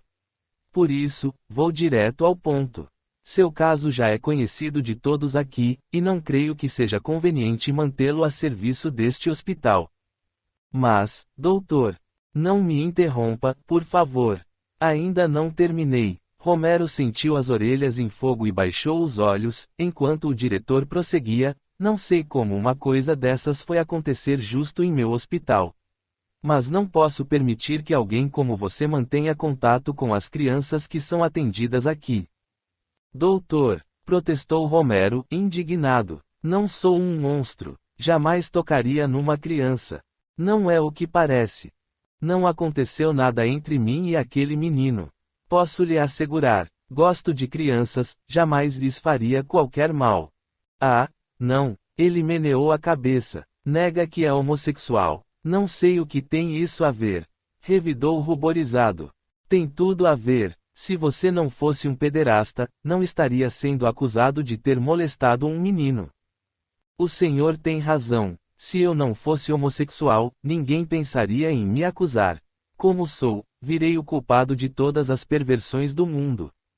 Não se faça de vítima. Ninguém mandou gostar de transar com garotinhos. Eu não transo com garotinhos. Objetou veemente, vermelho feito um pimentão. Não sou nenhum marginal. Sou uma pessoa decente. Olhe, Romero, não quero entrar em discussões sobre o que é ou não ser decente. Mas o fato é que você é homossexual declarado e está sendo acusado de ter violentado o filho de um médico. Como espera que alguém confie os filhos a seus cuidados? Já havia começado. O preconceito estava atirando sua rede, e o primeiro peixe a cair nela fora sua profissão. Em poucos segundos, Romero vislumbrou sua tão sonhada carreira de pediatra ir por água abaixo. O diretor tinha razão. Ninguém, em sã consciência, levaria seus filhos para ele cuidar. Teriam medo de que ele se aproveitasse de sua condição de médico e molestasse os meninos. Vai me mandar embora? Sussurrou vencido. Diante das circunstâncias, é a única coisa sensata a fazer. Você vai se tornar um médico. Devia pensar nisso e dar-se mais ao respeito. Você há de convir que já não fica nada bem um médico pederasta. Que dirá pederasta e pedófilo? Doutor, suplicou, a voz embargada. Não faça isso, por favor. Preciso desse emprego para sobreviver. Ora, vamos, meu rapaz. Isso nem emprego é, e apenas um estágio. Mas a bolsa é razoável. Estou me mantendo com ela. Não, sinto muito. Não é possível. Mas, doutor, o que vou fazer de minha vida? Fui solto porque estou estudando, tenho esse estágio e arranjei uma pensãozinha barata para morar. E se o juiz mandar me prender de novo? Não quero parecer insensível, mas isso é um problema que você mesmo terá de resolver. Não é por culpa minha que você está nessa situação. Cada um deve responder pelos seus atos. Mas eu não fiz nada. Isso é a justiça que irá decidir. De que adianta a justiça, doutor? O senhor já me condenou. O senhor e todo mundo.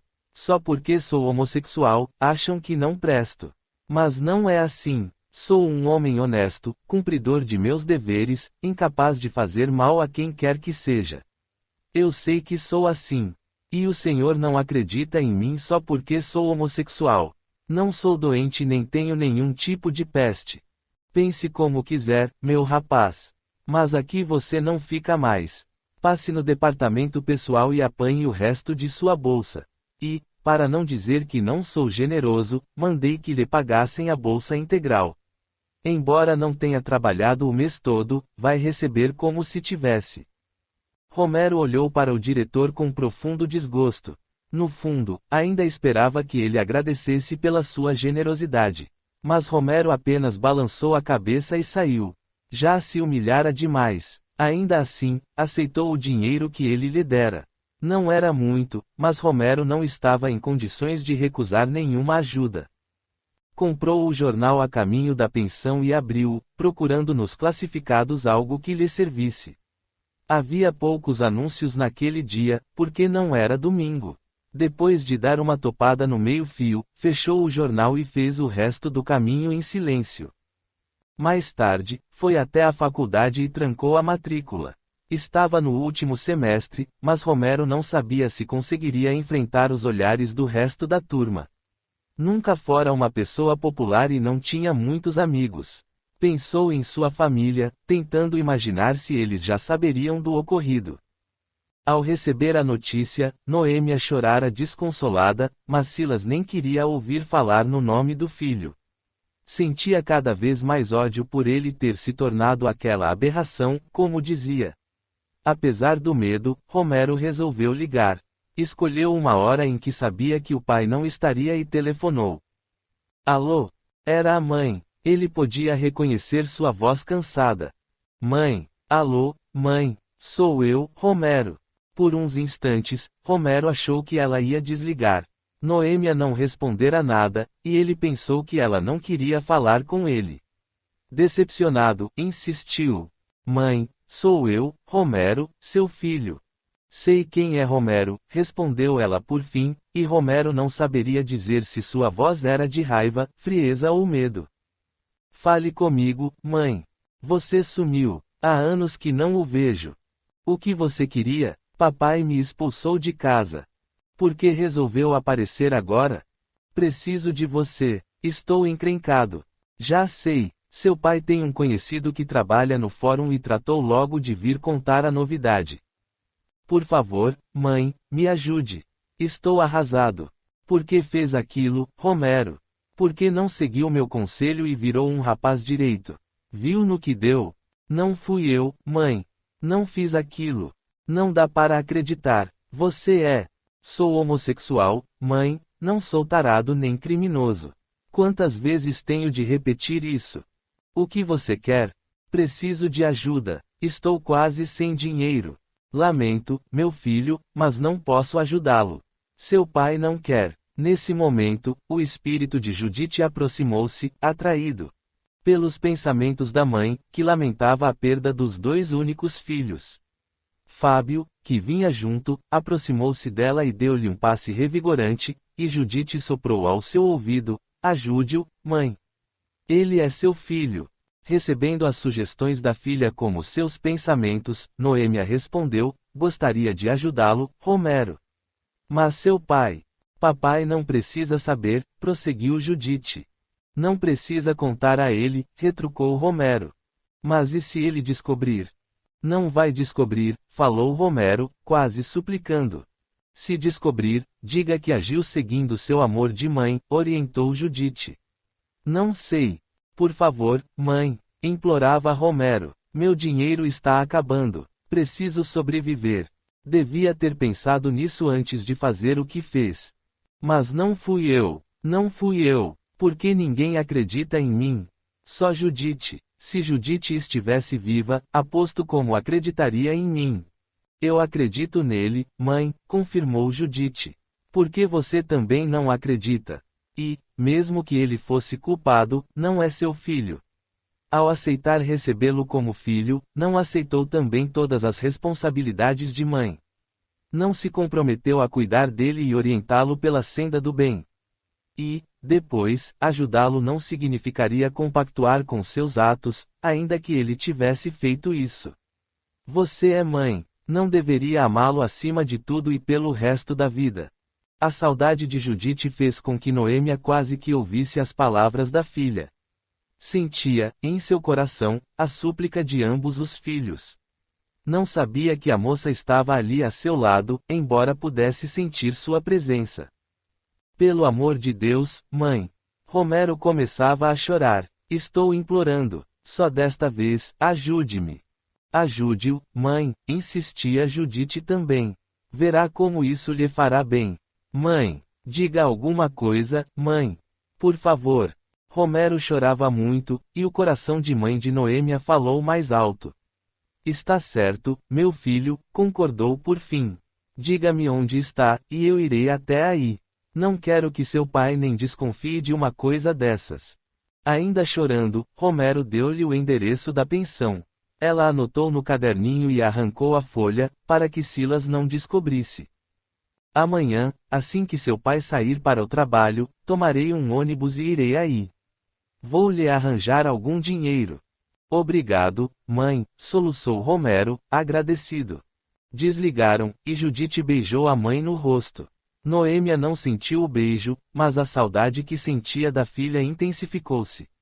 Olhou o papelzinho que tinha nas mãos e pensou em Homero. Por que tivera de perder os 2 filhos de uma vez? Assim que Silas saiu para o trabalho, Noêmia vestiu-se e preparou uma cesta de comida para o filho. Passou primeiro na Caixa Econômica Federal e sacou algum dinheiro da caderneta de poupança que ela e o marido tinham em conjunto.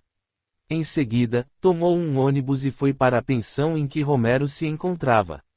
Ele a estava esperando embaixo, na rua, e correu em sua direção logo que a viu, levantando-a no alto com um abraço.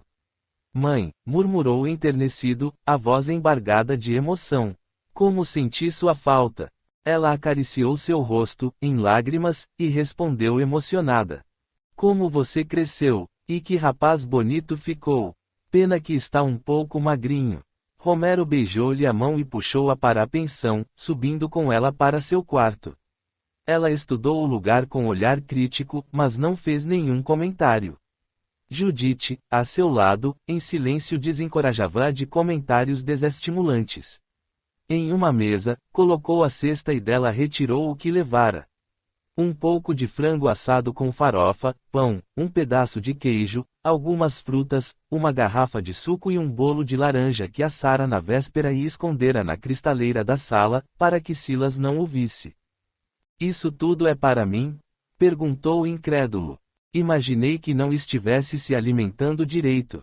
Ela tinha razão. Foi só quando se sentou e experimentou um pedaço do frango que ele percebeu o quanto estava faminto. Havia dias não comia nada decente e devorou o frango com farofa. Comeu uma banana de sobremesa e guardou o resto. Vou guardar para depois. Não sei quando terei chance de ver comida de verdade outra vez. Por quê, Homero? Perguntou ela, lutando para conter as lágrimas. Por que teve de fazer isso? Não fiz nada, mãe. Não fui eu. Mas o menino falou que sim. Ele estava assustado. Falou o que mandaram. Quem? Quem o mandou falar uma barbaridade dessas? É o que vou descobrir. Ah, Homero, por que não seguiu meus conselhos? Por que não largou esse vício e voltou para sua família? Você ficou um rapaz muito bonito. Podia se casar, ter filhos, levar uma vida normal. Ele baixou os olhos e suspirou com tristeza. A mãe não conseguia entender. Jamais entenderia que casar e ter filhos, para ele, não seria uma vida normal. Não tenho nenhum vício, mãe, afirmou baixinho. E fazer o que você faz com outros homens não é um vício. Não, mãe, e só uma preferência. Pois essa preferência não é saudável. Está bem, mãe, não quero discutir. Apesar de desapontado com a incompreensão da mãe, Homero estava feliz porque ela viera. Já não se sentia tão só. Embora Noêmia nunca tivesse sido uma mãe decidida, jamais deixara faltar-lhe nada. Sempre fora carinhosa e atenciosa. Seu mal era que morria de medo do marido. Após alguns minutos, Noêmia suspirou e observou. Já está ficando tarde. Preciso ir. Não quero que seu pai dê pela minha falta. Quando virá de novo? Não sei. Quando precisar de algo, ligue para mim. Tirou o dinheiro da bolsa e colocou-o na mão dele. Aqui está o dinheiro que me pediu. Não é muito, mas foi o que deu para arranjar. Como você conseguiu tanto assim? Tornou ele, espantado com as notas que virava em seus dedos. Saquei da poupança. Mãe. Seu pai não pode nem desconfiar. Sabe como ele é com aquele dinheiro. São as nossas economias. Ele a fitou agradecido e correu a dar-lhe um beijo no rosto. Você é um anjo, mãe. Não sou, não. Sou apenas sua mãe. Ela acariciou-o novamente e levantou-se. Desceram juntos, e Homero acompanhou-a até o ponto de ônibus. Estava mais tranquilo. Aquela visita o confortara muito mais do que a comida e o dinheiro que ela lhe levara, porque ela lhe dera aquilo de que mais necessitava naquele momento, amor. 2 dias depois, Homero teve de comparecer à primeira audiência de seu caso. Maria da Glória já havia chegado e aguardava-o. Como está, Homero? Nervoso? Um pouco. Pois não há com o que se preocupar. Você teve sorte, o juiz Vitório é muito humano. É preconceituoso? Não sei, vamos descobrir agora. Romero entrou cabisbaixo. Sentado a uma mesa, imponente, o juiz parecia-lhe Deus. À sua direita, um homem feio e carrancudo olhou-o com desdém, e Maria da Glória explicou que aquele era o promotor. É ele que vai me acusar. Quis saber Romero. Não, ele só vai acompanhar o caso. Quem vai acusar você é o advogado do Dr. Plínio, o Dr. Antero Nunes. Do outro lado da mesa, Plínio estava sentado ao lado do advogado, que Maria da Glória cumprimentou com um aperto de mão. Sentaram-se, Romero evitando encarar Plínio. Foi quando Fábio se aproximou e soprou em seu ouvido. Não tenha receio de olhar para ele, Romero. Você não fez nada. É inocente. Não precisa evitar seu olhar.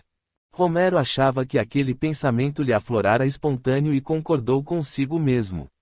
Ergueu os olhos, hesitante, e fitou Plínio de frente. O médico, sentindo o seu olhar, virou-se para ele e devolveu-o. Sentiu o coração enternecer-se e quase sorriu. Romero parecia-lhe um menino assustado e triste. Era tão frágil, com ar inocente e gentil. Como poderia ter feito uma coisa daquelas? Quando a audiência começou, terminados os procedimentos preambulares, o juiz pediu a Romero que lhe contasse tudo o que havia acontecido naquela noite. Cheguei da faculdade, começou ele, e Dona Lavínia estava na sala. Ela foi esquentar o jantar para mim, e eu lhe mostrei uma miniatura de motocicleta que havia comprado para Eric. Depois do jantar, fui para meu quarto. Tomei um banho e fui dormir. Só isso? Tornou o juiz. Que eu me lembre, só. O juiz havia se dado por satisfeito, e o advogado de Plínio fez-lhe algumas perguntas também. Por fim, chegou a vez de Maria da Glória. Excelência, gostaria que o senhor Romero nos dissesse onde colocou a miniatura. Pode responder à pergunta, disse Vitório a Romero. Na mesinha de cabeceira. Queria dá-la a Eric no dia seguinte. Tem certeza de que não a entregou naquele dia? Era Maria da Glória novamente. O juiz olhou para ele, que respondeu. Absoluta. E como acha que ela foi parar no quarto de Eric? Como? Repetiu o juiz. Alguém a pegou. Quem? Foi o próprio juiz quem perguntou. Quem você supõe que possa ter feito isso? Não sei. Não sabe ou não quer dizer? Não tenho certeza. Diga assim mesmo, incentivou o juiz. Romero olhou para o advogado de Plínio. O médico havia se retirado da sala, de modo que não ouvisse seu depoimento. Fale, Romero, estimulou o espírito de Judite. Não tenha medo de falar a verdade. Desconfio do tio do menino, Rafael. Mas isso é um disparate. Protestou o advogado. O senhor está tentando se salvar acusando outra pessoa. Quanta indignidade! Romero não disse mais nada. Sentia-se intimidado por aquele homem e pelo seu tom de voz agressivo. Talvez fosse melhor não falar mais aquilo. Ninguém iria acreditar nele mesmo. O juiz ainda tentou tirar mais alguma coisa de Romero, mas ele não quis responder, e a audiência foi encerrada. Por que não contou tudo? Perguntou Maria da Glória, quando já estavam do lado de fora. Para quê? Quem iria acreditar em mim? Não sei, talvez o juiz acreditasse. A função dele é buscar a verdade. A verdade está do lado dos ricos e poderosos. Rafael é um rapaz de família rica e tradicional. Quem vai acreditar que ele violentou o sobrinho e colocou a culpa no pederasta enjeitado? Não lhe parece uma história por demais inverossímil? Nem sempre o que é verossímil é verdadeiro. A verdade, por vezes, se esconde sob a aparência do impossível. Pode até ser, mas não vou me arriscar a ficar mais encrencado do que já estou. Você é muito estranho. Diz que é inocente, mas não quer se defender. Quero, sim, só não quero acusar ninguém de algo de que não tenho certeza. Ouça, Romero, alguém violentou o menino. Isso está mais do que provado. A princípio, você parece ser o culpado. Mas, se não foi você, quem foi? Pergunte a Eric. Ele é o único que sabe. Além do violentador, é claro. Tem razão. Se alguém conhece a verdade, esse alguém é Eric. Vai falar com ele?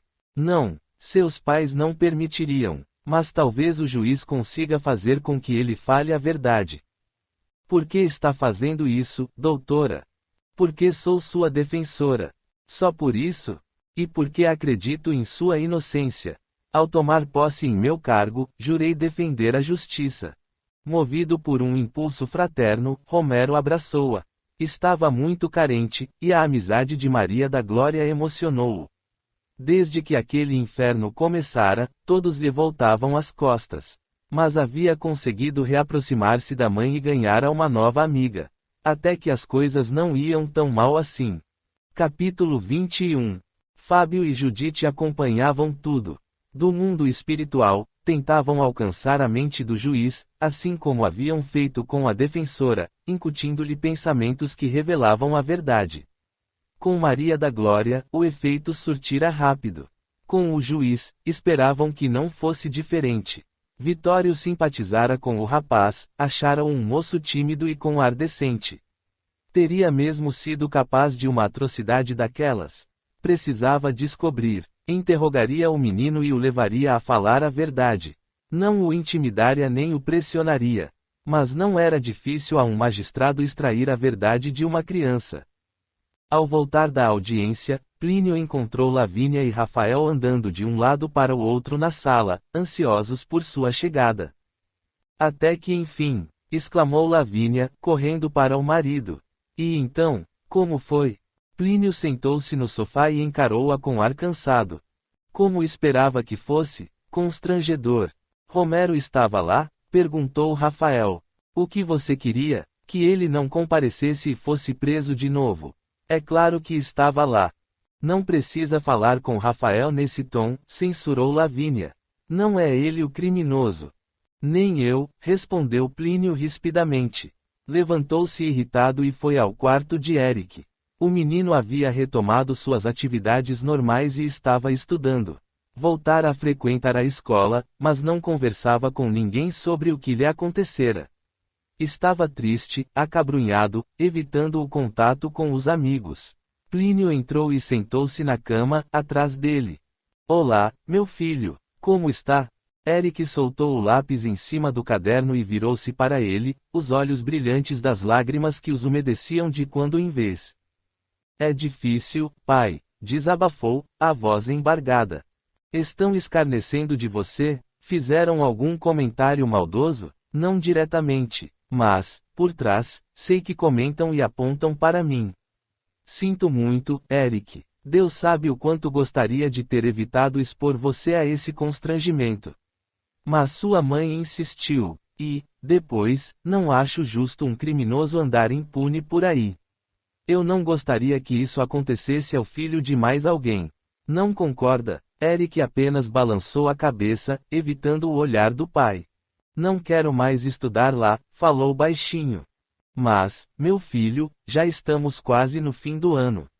Não seria melhor esperar um pouco mais? Não, pai, é muito difícil, nem sei se vou conseguir passar de ano. Eu leio e não entendo nada. E se for reprovado? Não faz mal, se for reprovado, no ano que vem você se recupera. Todos vão me apontar na rua. Ninguém vai fazer isso. Não precisa se sentir envergonhado. Você não teve culpa. Ouvi uma conversa de alguns garotos maiores. Foi por acaso, na escola. Eles nem me viram. Mas sabe o que disseram? O quê? Que eu nunca mais serei o mesmo depois disso. Que já fui arrombado, e nada vai poder me remendar. Mas quanta grosseria! Quem são esses garotos? Vou falar com o diretor. Isso não pode ficar assim. Não, pai, por favor. Já é difícil saber que riem de mim. Vai ser pior se ainda me odiarem. Plínio não sabia ao certo o que dizer. Já esperava por algo semelhante. Mas não podia simplesmente dizer ao filho que não ligasse ou que fingisse que não escutava nada.